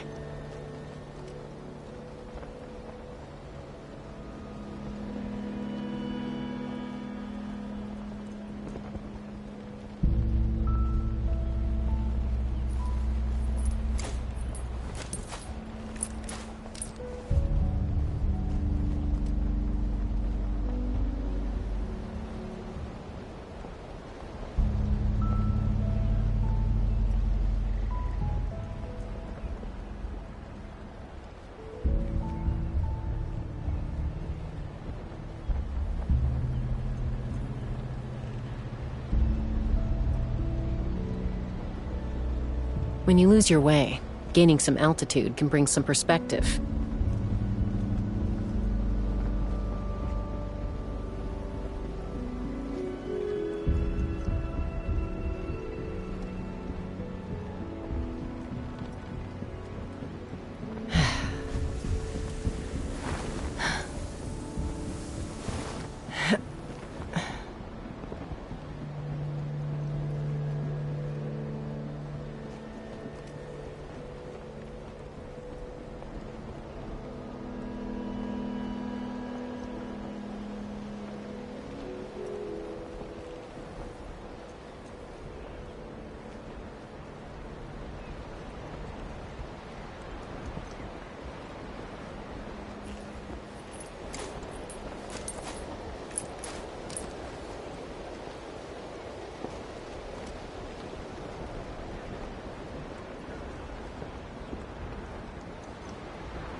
I'd have lost myself long ago if I allowed myself to be led by the whispers of the abyss.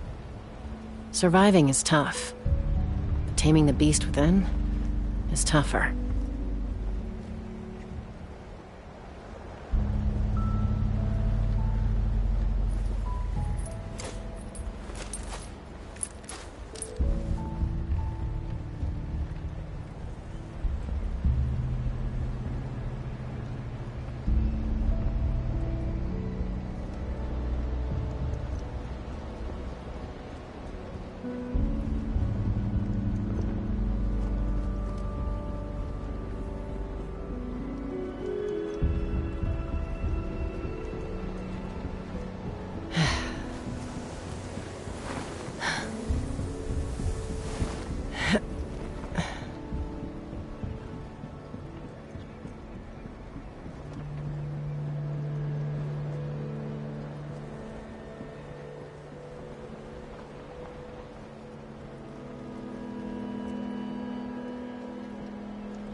I'm a little out of practice these days.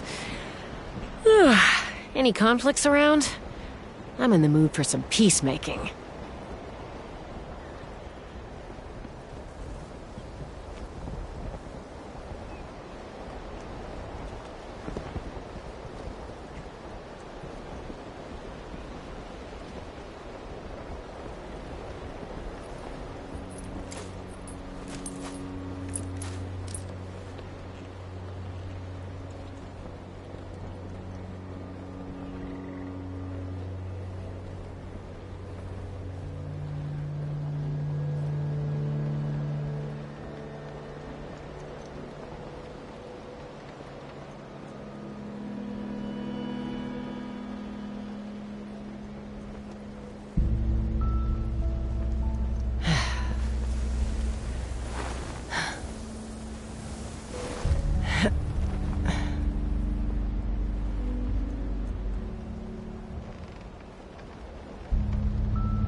seen one of these before. Looks like this was built with the Cinder City components, too. You're not thinking of giving it a nice hard kick, are you?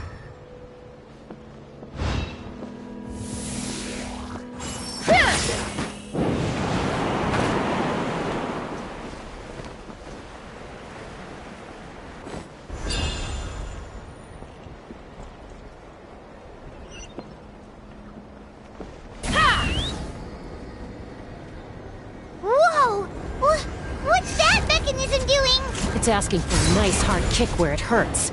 Aim for the weak spot.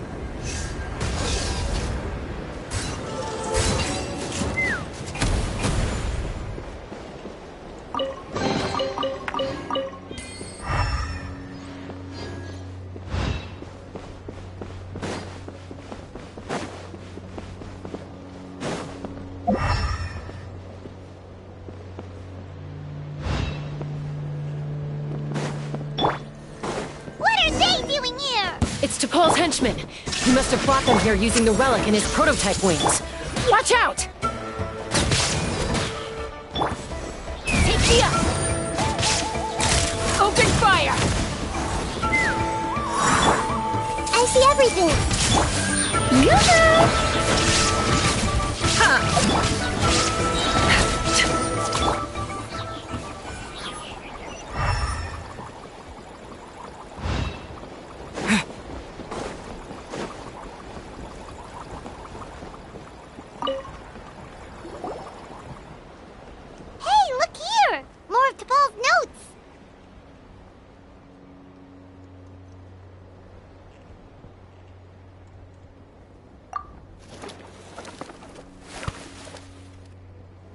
Log number 403. Introduce me to some new comrades who fully support my ideas. I told them that some Saurians are blessed with wings, and some people with natural gifts, while the less fortunate among us can only look on longingly as they seize the skies. But I also told them that progress can erase individual differences.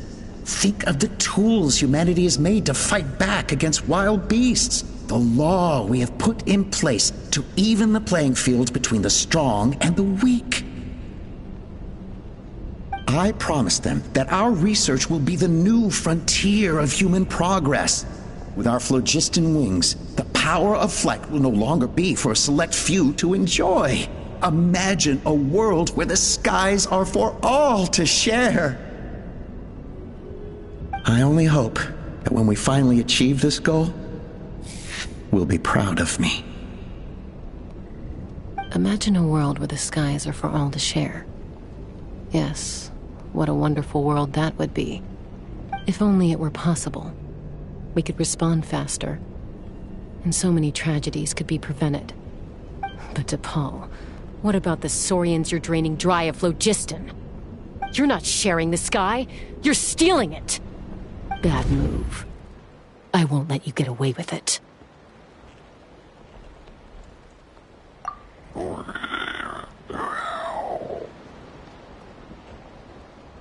I'm fine. Let's keep moving. I don't think we'll find anything else here.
Let's burn this breeze.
Let's fly!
I can't believe he captured so many Kukasaurs.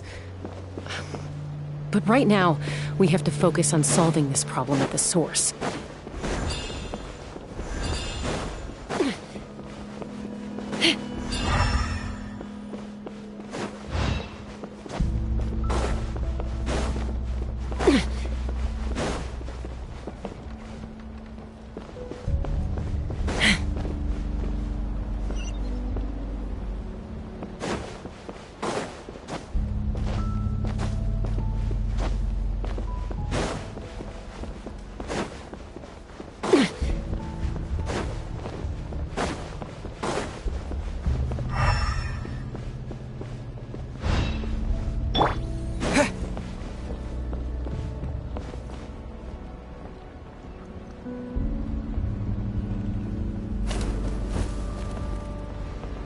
Looks like we've reached the center of the workshop.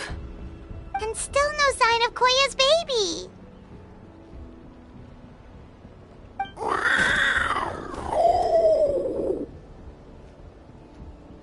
Let's search this area for now. If we still can't find Chime, we'll double back.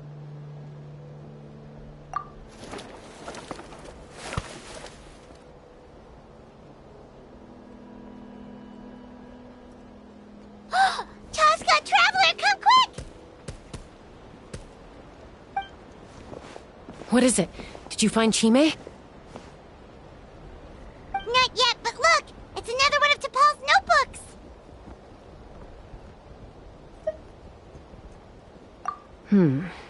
Alright.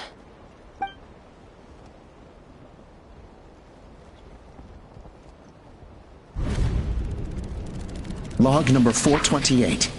We decided to restart the experiments on phlogiston refinement, but without telling. This is the final obstacle to the success of the Phlogiston Wings project. We cannot fall at the last hurdle. Log number 436. Earlier today, suggested using cucosaurs as an intermediary to extract refined phlogiston. It's certainly feasible, but... Anyway, as long as our secret experiment succeeds, I'm sure won't bring it up again. Log number 443. We will conduct the experiment tomorrow. But birthday is coming up, so hopefully we'll have a birthday surprise for her. Log number 444. Huh?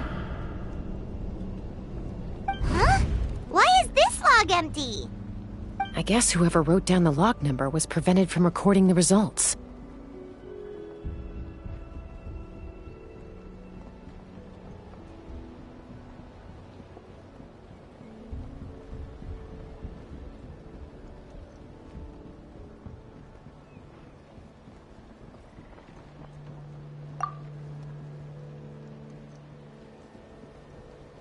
Log number 0. We lost many comrades in the accident. Among them are friends, lovers, and children. But we cannot stop now. We will keep their legacy alive and carry their dreams forward. As of today, we are scrapping the artificial refinement method. Instead, we will focus all our efforts on phlogiston extraction from live cucosaurs. They are arrogant beasts whose existence in the wild serves no one but themselves. Their true worth lies in their sacrifice for the sake of human progress. To facilitate our operations, we will gradually move the airborne workshop closer to the Flower Feather clan, even as we continue to expand it. All this we do to create a world where the skies are for all of humanity to share. All this we do to make T'Pol's dream a reality. Given the way this is written, not to mention the fact that the numbering has started over from 0, it kinda sounds like this is someone new. Does that mean that T'Pol's already...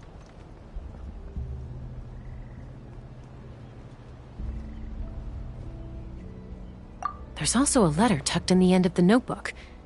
It's from Puma.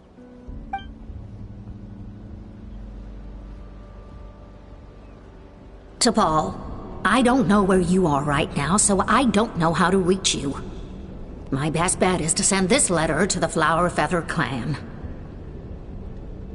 Your father is gravely ill.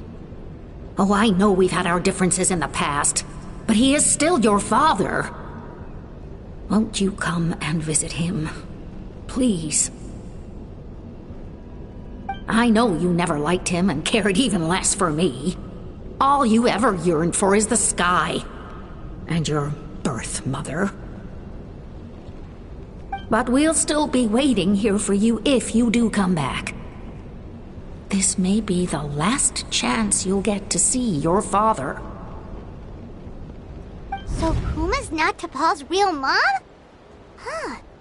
Well, she did say he never called her mom, but I might assume she was just venting. We know that T'Pol's father passed away quite recently, and this letter looks recent. By contrast, the writing in this notebook is old and faded. It looks like the real reason T'Pol didn't attend his father's funeral is because he'd long since passed away himself.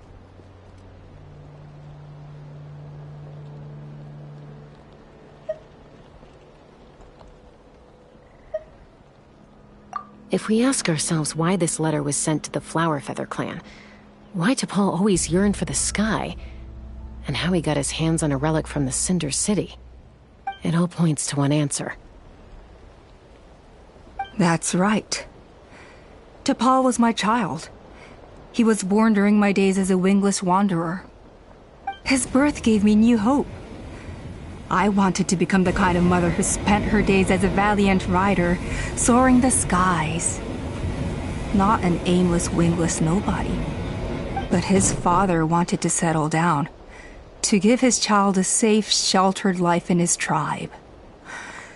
We fought about it constantly, until the love we once had for each other was gone.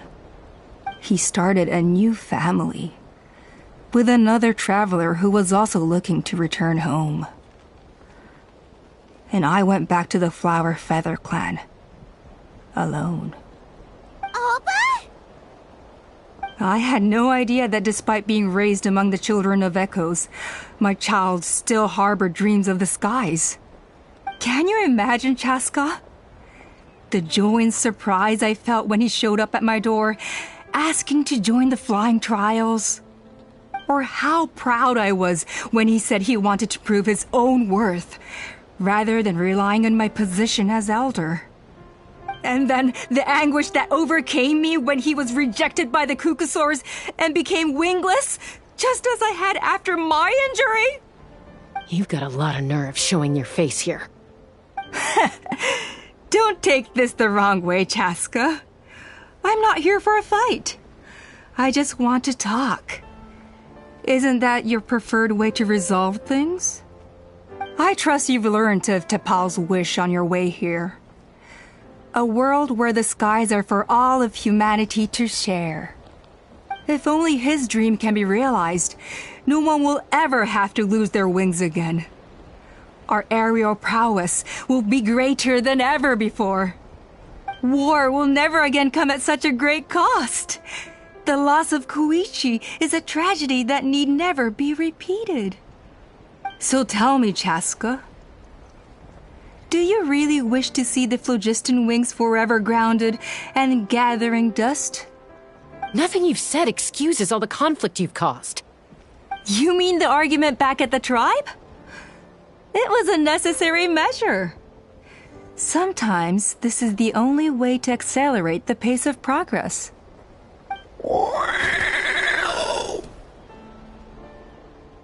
Is a mother harming her children when she coaxes them into swallowing a bitter pill?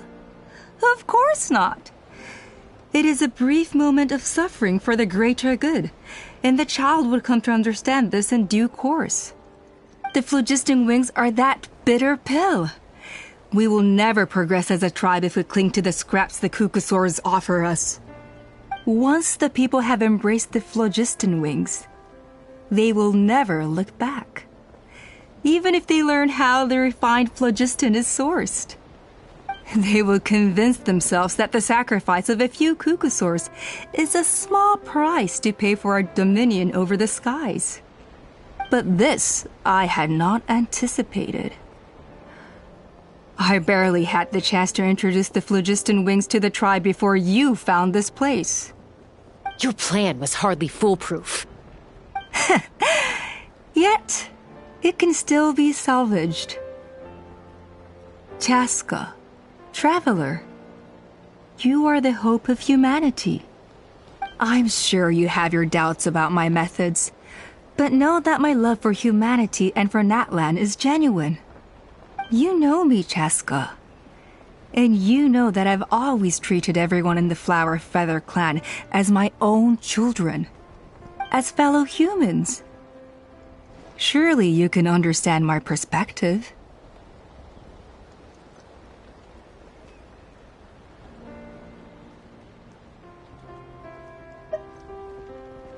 Alpa, Natlan doesn't belong to humans alone. And truthfully, neither do I.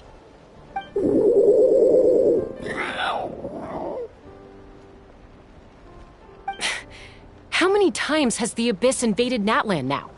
And yet despite how much stronger it is than us, Natlan still stands as a nation of humans and Saurians. Peace imposed by force will crumble in a matter of days, because social bonds are what hold a civilization together. Weren't you the one that taught me that? And yet you would break the bond we share with our Saurian companions to take more power for ourselves? That's as stupid as hacking your own arm off to use it as a club.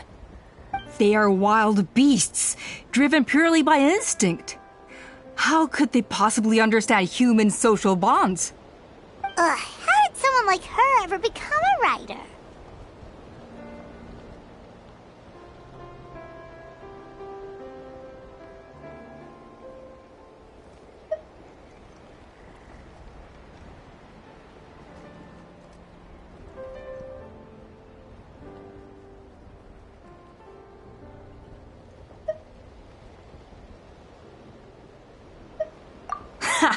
You overestimate them. They bow to the strong and shun the weak. That's all there is to it. They never gave Tepal a second glance when he was at his lowest, nor me when I returned injured from the Cinder City. It's all about survival of the fittest for them. Plain and simple. They obeyed me once I proved myself stronger than them, but the moment it serves them better, they'll abandon me in a heartbeat. You're wrong, Alpa. They only reject the wingless because they don't want to fly anyone to their death. Chaska, I will promise you this. Only the unruliest wild cucosaurs will be used for phlogiston extraction. The ones who have nothing else to offer to humanity. Well, that's too bad. Because I know a few unruly wild cucosaurs who don't think that idea is gonna fly. Namely my mom, my sister, and me. And the others? To us, they're friends, family, even children. So if you want to put any of them in one of your cages, you're gonna have to go through us. Is that right? I knew you might be difficult to convince. Maybe this will change your mind.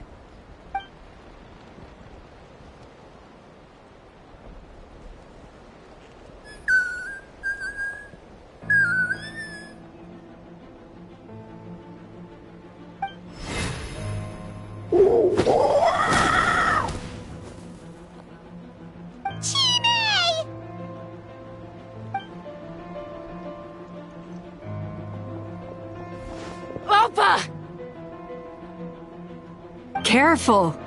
Don't make any rash decisions. Unless you want to see her suffer.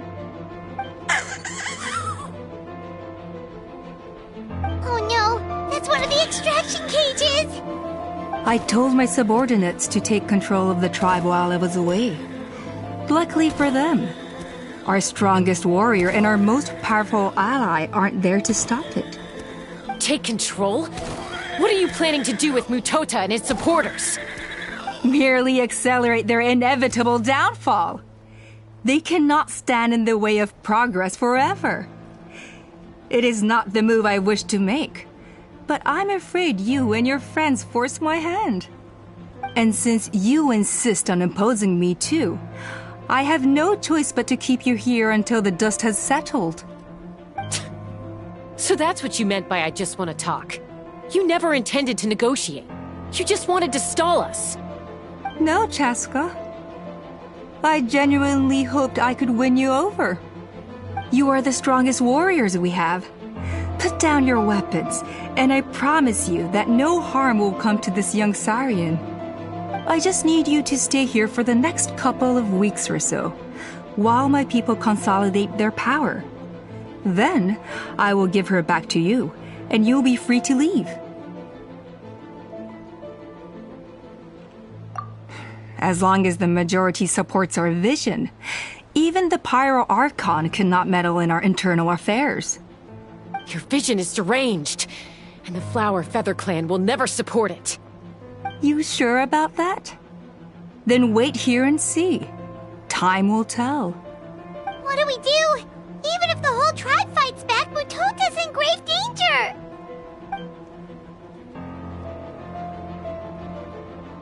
Stop delaying the inevitable! Drop your weapons and get into the cages, now! She's still holding Chime hostage. Is there really no other way?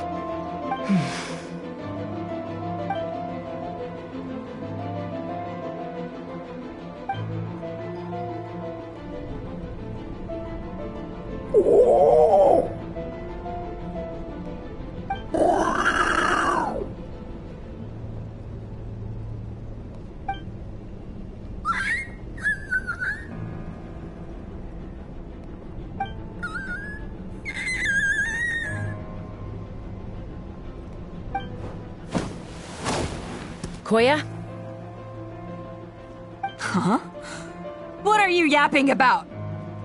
Stand down. Drop your weapons, now! This instant!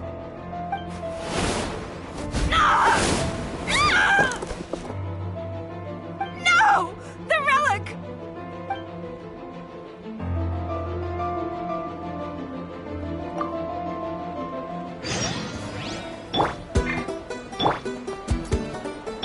Shower me with prayer! Water jet! Let's fly! Give up, Alpa. We're negotiating my way now. Hey, something's up with this relic! Knock them down.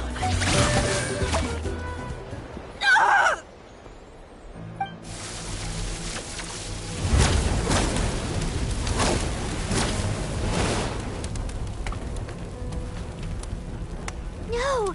What is she doing? She'll bring us all down with her! But why? We stabilized the relic! Maybe it got damaged in the fight. If we don't think of something fast, this whole workshop is gonna fall apart. No.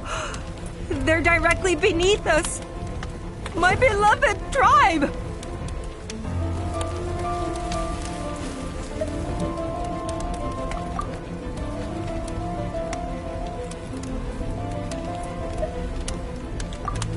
Okay,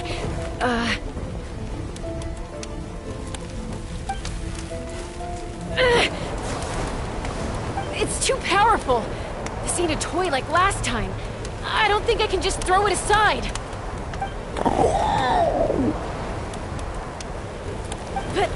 But we need to get it far away before it explodes. Then the tribe will be safe, and so will this workshop.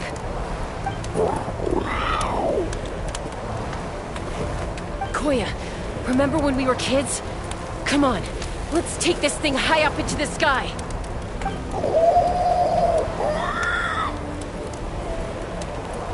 Don't worry, I know I can get rid of it before it explodes. We're talking some surface wounds at most. All I need is for you to catch me at the end, just like old times.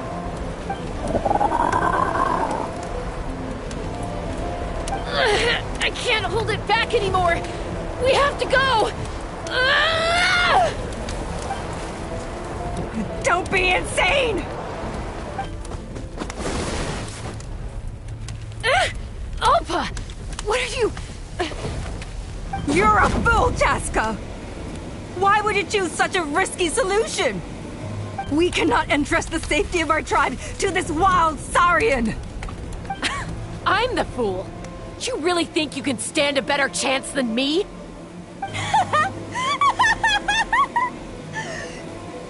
Sure, it may be asking too much for an ex-wingless to escape the blast radius in time. But I can fly it a safe distance away, even if it's the last thing I do.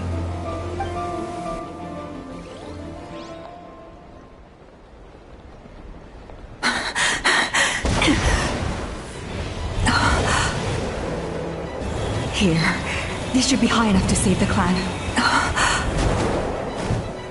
What? You don't get to die a hero today.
Koya, are you hurt?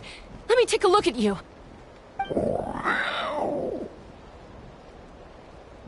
What do you mean, I'm fine? Didn't I tell you to catch me on your back? Why did you try to shield me from the blast?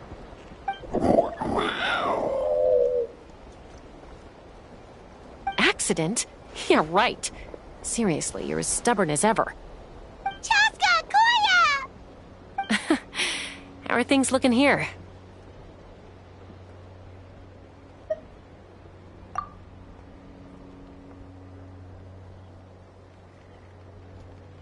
I think that's putting it mildly. I owe you one. Again.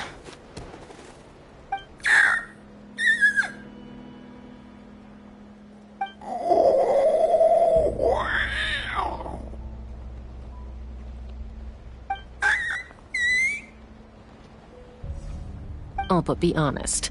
Do you still think Kukasaurs can't form bonds?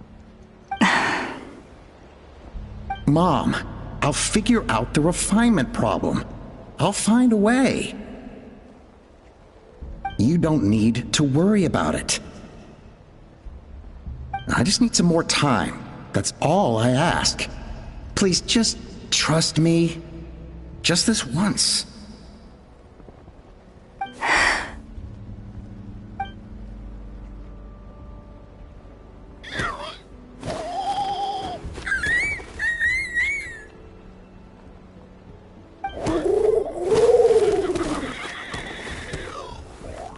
The Flower Feather Clan yield to the strong.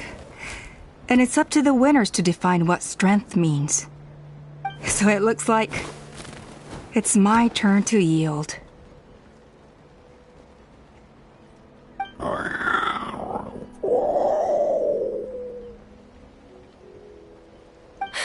Koya! Koya!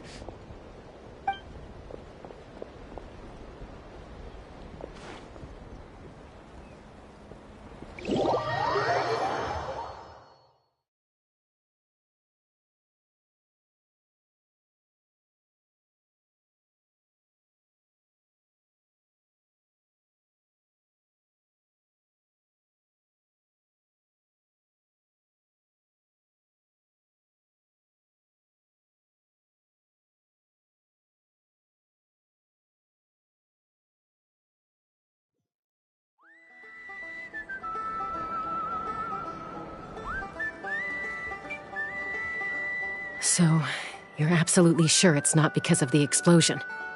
Yes, for the 10,000th time, I'm sure. The blast barely touched her. The reason she fainted was old injuries playing up, compounded by overexertion in recent days. The moment she finally relaxed, all the built-up stress finally caught up with her. And no wonder. Honestly, she's just like you. Anyway, now you know how we feel when you go off risking life and limb. Your mother and I would both appreciate it if you lived less dangerously. You know she wrote to me from the Masters of the Night Wind, just to scold me for not doing enough to keep an eye on you. If she wasn't so busy with work, you can bet she'd come back here and chew us both out in person. I'll find an opportunity to apologize to her. I promise. You'd better. No more avoiding us, okay? And don't get me started on all the checkups you've missed. Got it. Got it. Huh? Koya? You're awake. I'll go let everyone know. Hey, but we're not done talking. What are we gonna do with her, Even after everything that's happened, she still hasn't figured out how to start the conversation with you. She keeps saying, I don't think Koya has forgiven me yet. But if you ask me, she's the one who's scared to open up and have an honest conversation. For all her confidence, she's a very sensitive soul underneath. You'd think as a peacemaker, she of all people would know how to reconcile with her family after a falling out. She must have been a handful growing up. Thank you for being there for her. And of course, thank you for keeping her safe when you were up there in the sky. Koya, Uncle Cusco, we're here!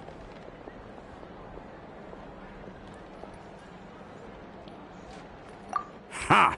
I was just telling her that she's not to go chasing danger with Chaska ever again.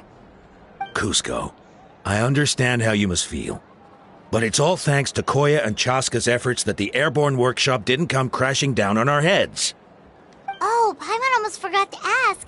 They didn't hurt you while we were gone, did they? Thankfully, when her co-conspirators tried to arrest me, I was out coaching Koya and Junan.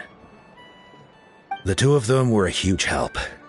They took care of things while I went around rallying the resistance. So, in the end, Alpa's would-be revolt didn't really get off the ground. And as it turns out, not all of the wingless want to see our dear Saurian friends replaced with phlogiston-powered gizmos. I'm so sorry you got mixed up in this, by the way. We should have caught on to Alpa's scheme sooner. We could have saved so many Kukasaurs from getting hurt. Most of the airborne workshop has now been dismantled. We've just left one small, harmless part intact, and repurposed it as a jail for Alpa and her cronies. Let's see how they like being locked up in a sky prison! So, it looks like there's just one last conflict left to resolve. Peacemaker, you're up. I said I had to wait until things had blown over, didn't I? And now they have. But I still have no idea what to say. Koya, I just want to say, I'm sorry for how things went down back then.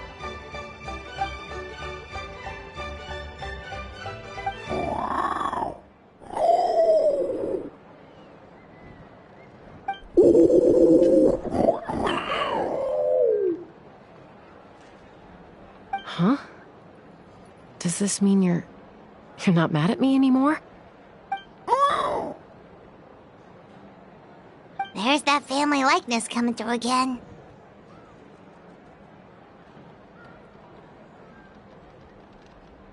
But that day, when we ran into each other...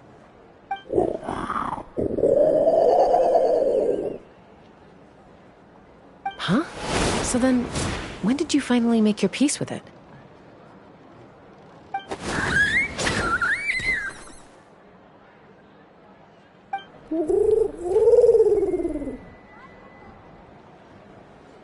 Oh, it's Chime and Chimpu! They're here too!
Be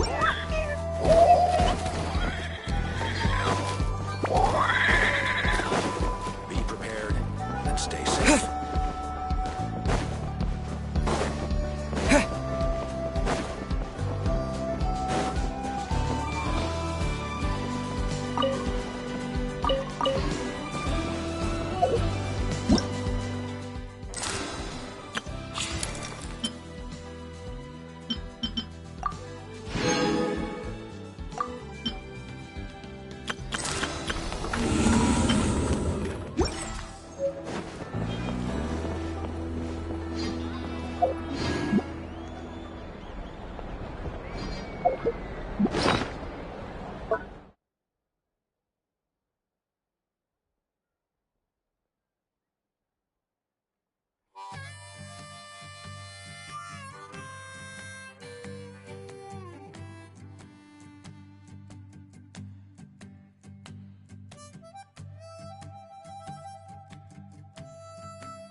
Strike a pose! Water jet!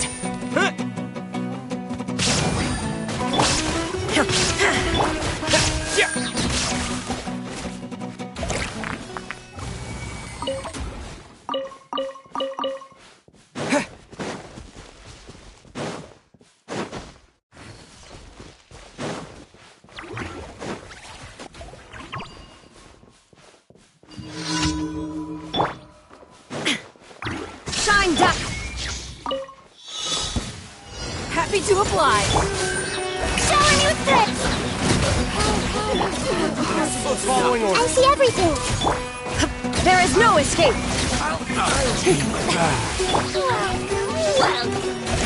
Everyone hold hands. I'm getting sick.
Yoo-hoo!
Everyone hold hands. Shower me with grip. Go! There is no escape.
Ad Astra Abyssosk. Welcome to the Adventurers Guild. Thank you for completing today's commissions. Here is your reward.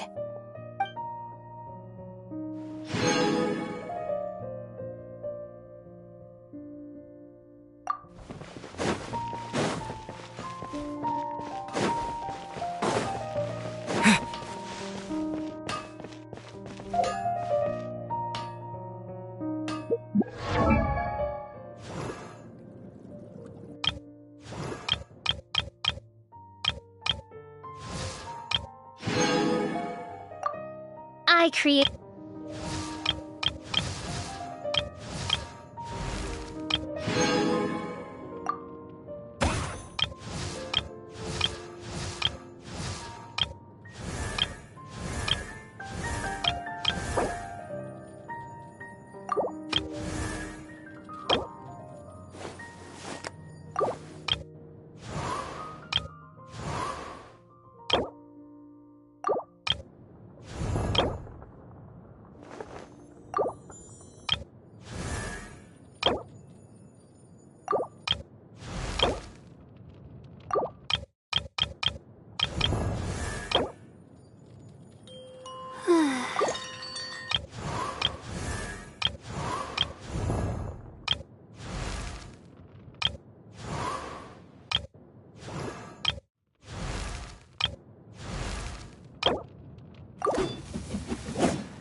Illusion!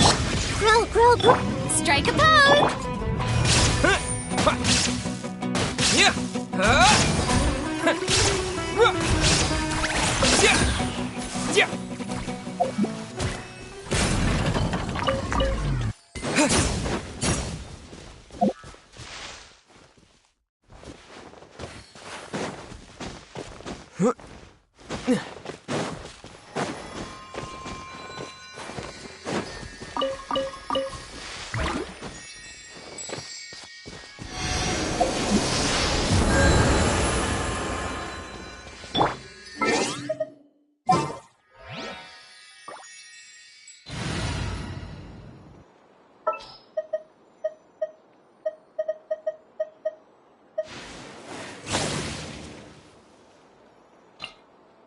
We're going to hunt.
I see everything. Yoo-hoo!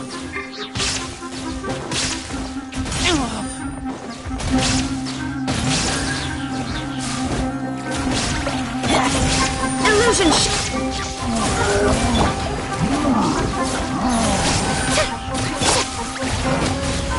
Keep back!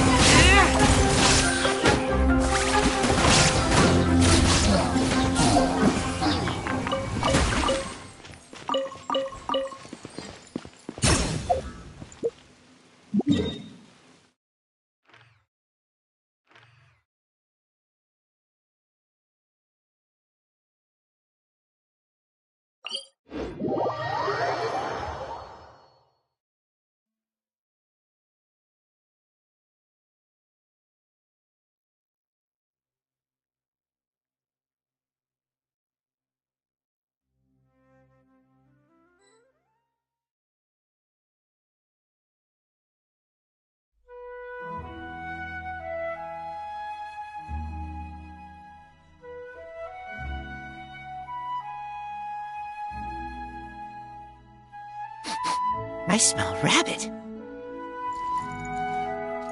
Huh?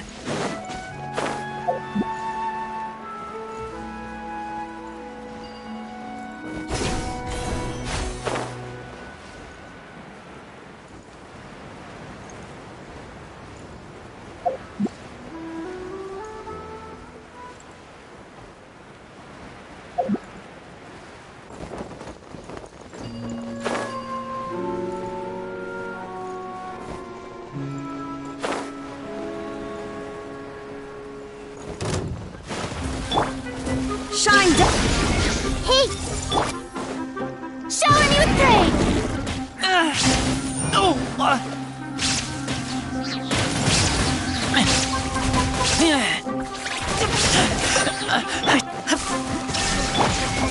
I see everything!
Illusion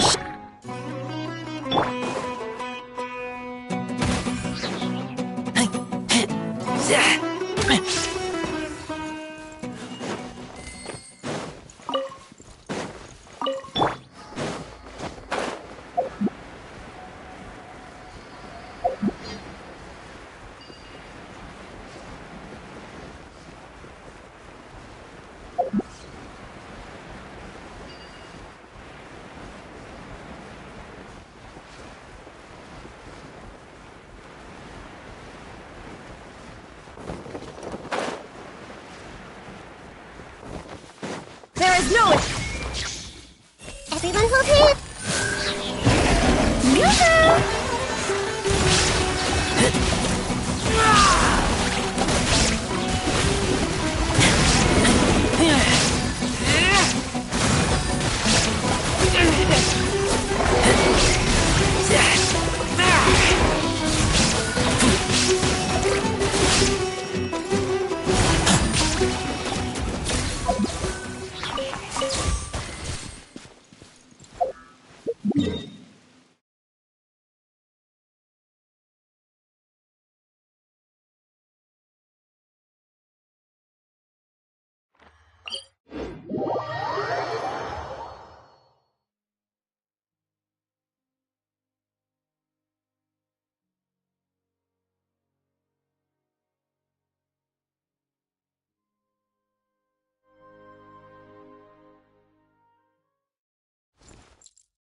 I keep watch.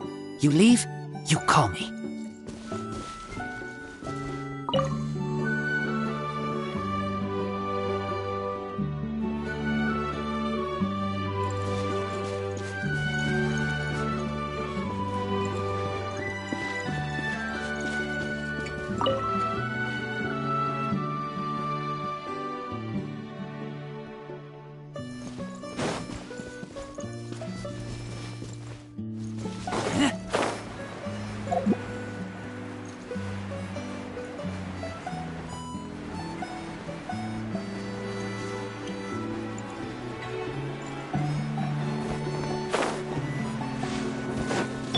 Shine down!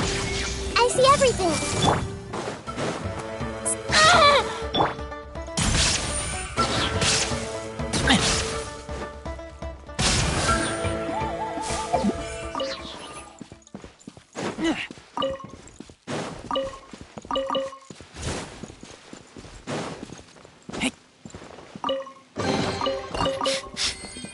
smell of treasure strange.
Let's finish this.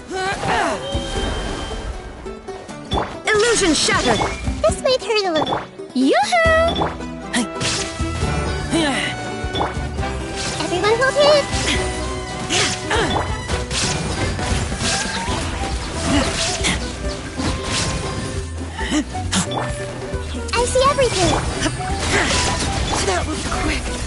Shine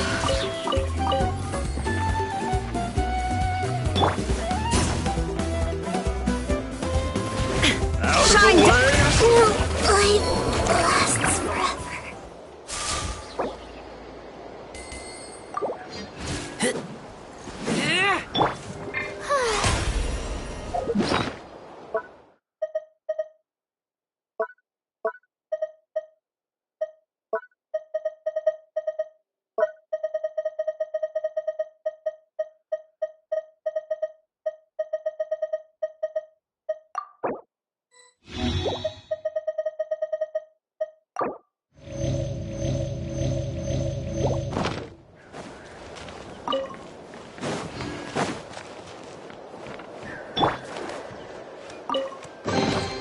Curiosity deserves a reward.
approval.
There is no escape!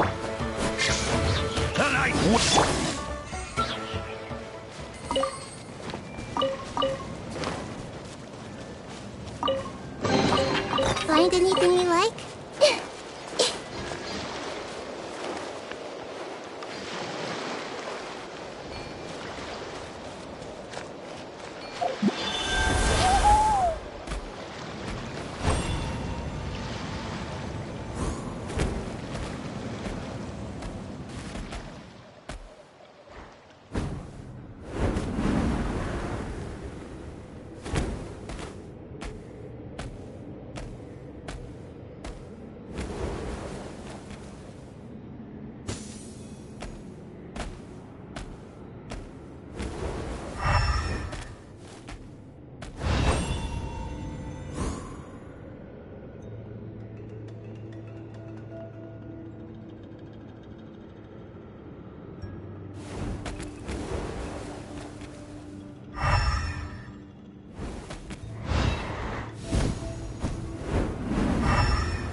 Show me your courage! Then.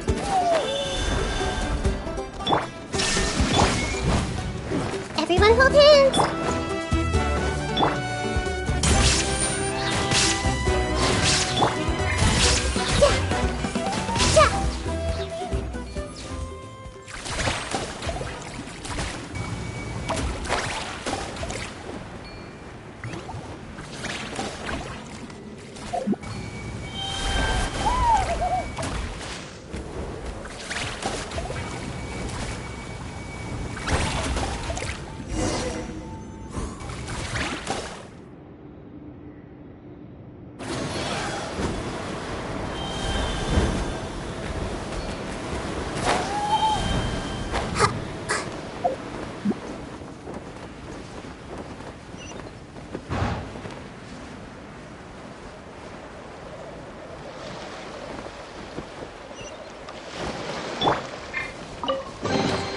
But a momentary distraction.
The show begins!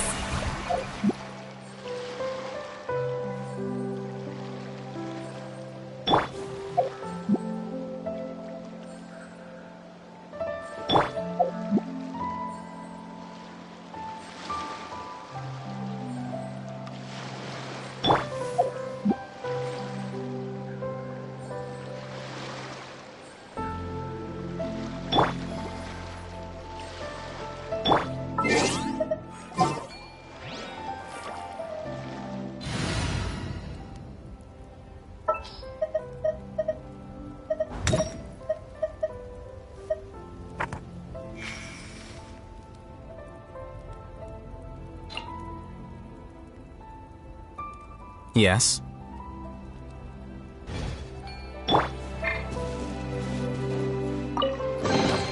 Huh.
Illusion shattered!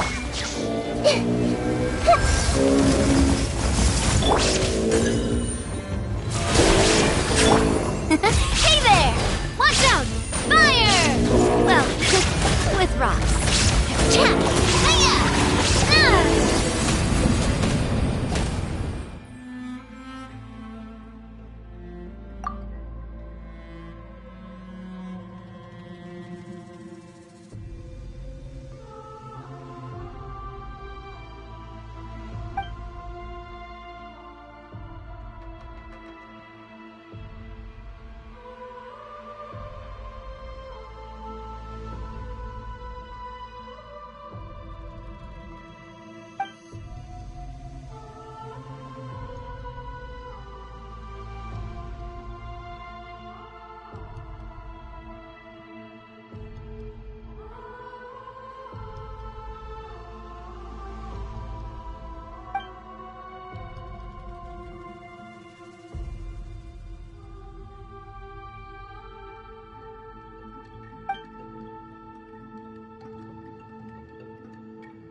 I'm loving this treasure hunt.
chivalry will never die.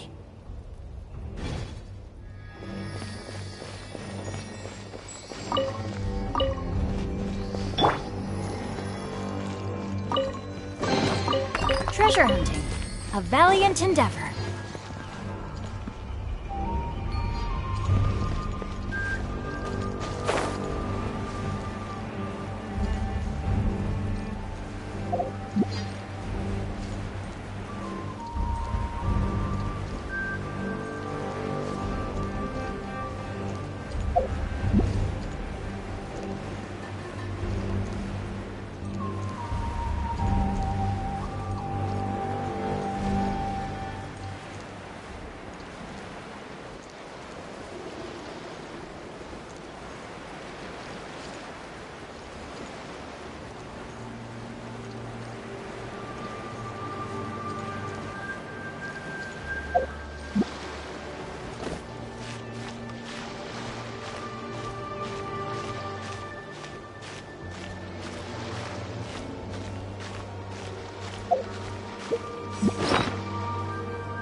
There is no... I see everything.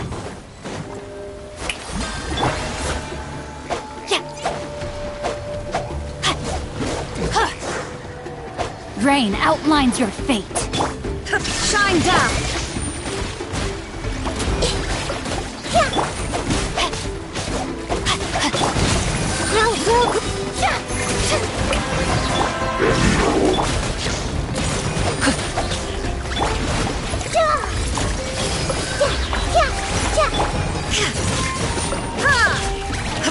Illusion shattered!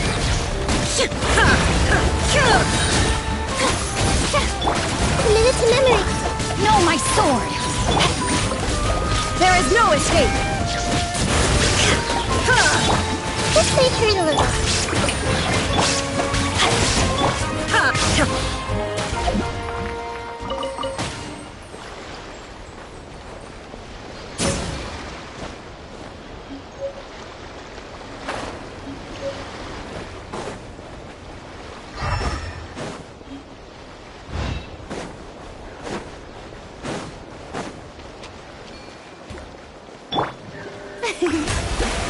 How brilliant!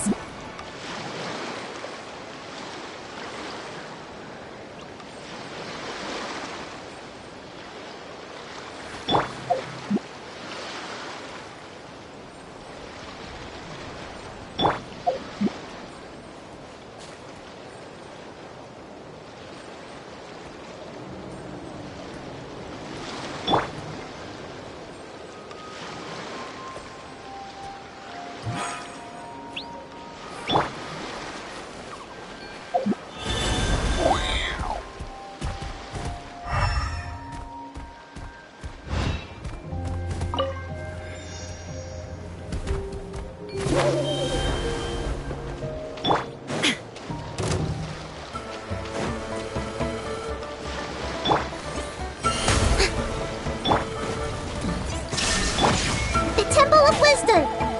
Grow, grow, grow. Shower me with praise! Let my name echo...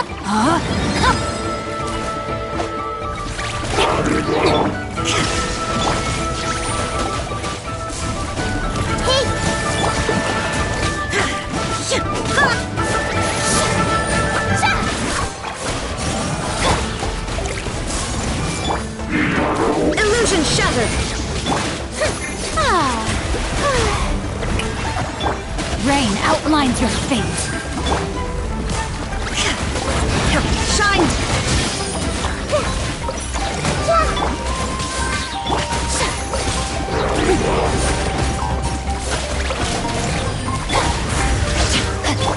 Illusion shattered!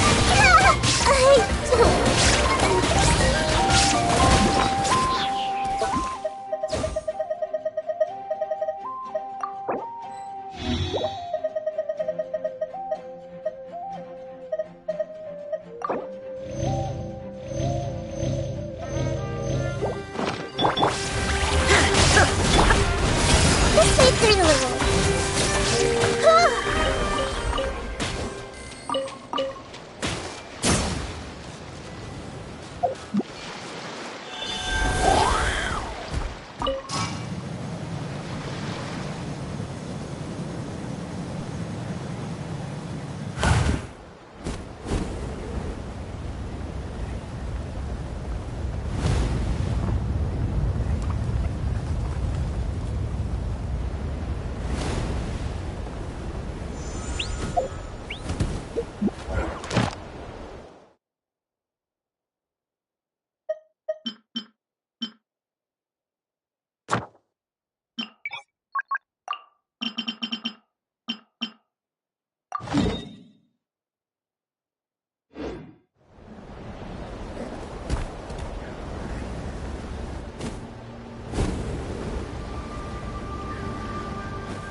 No, not good.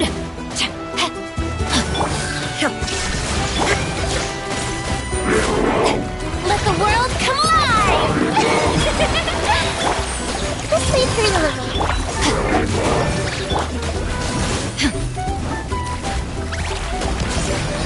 Illusion shattered!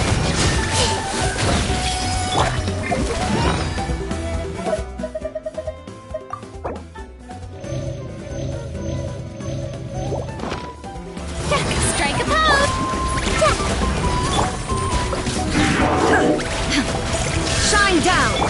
Committed to memory. Rain outlines your...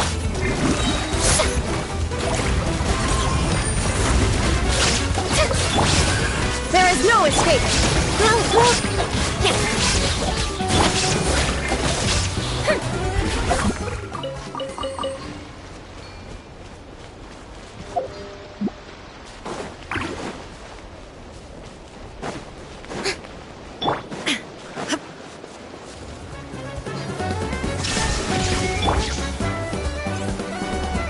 Share my knowledge.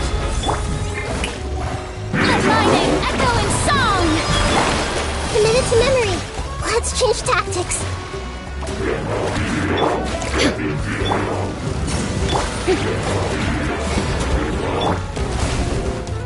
Shine down!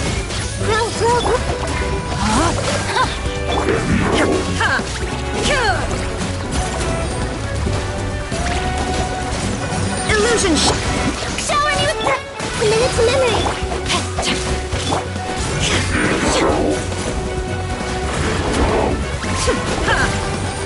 Shine down! Rain outlines your face.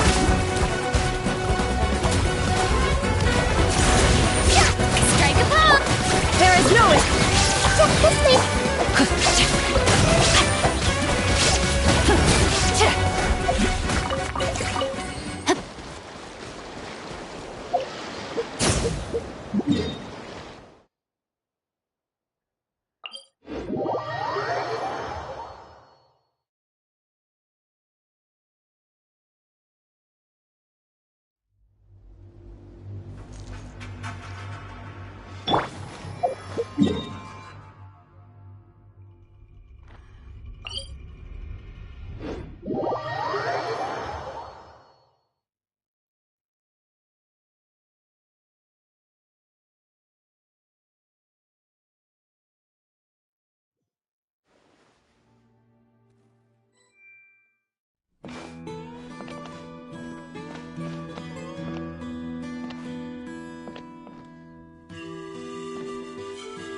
Be prepared and stay safe.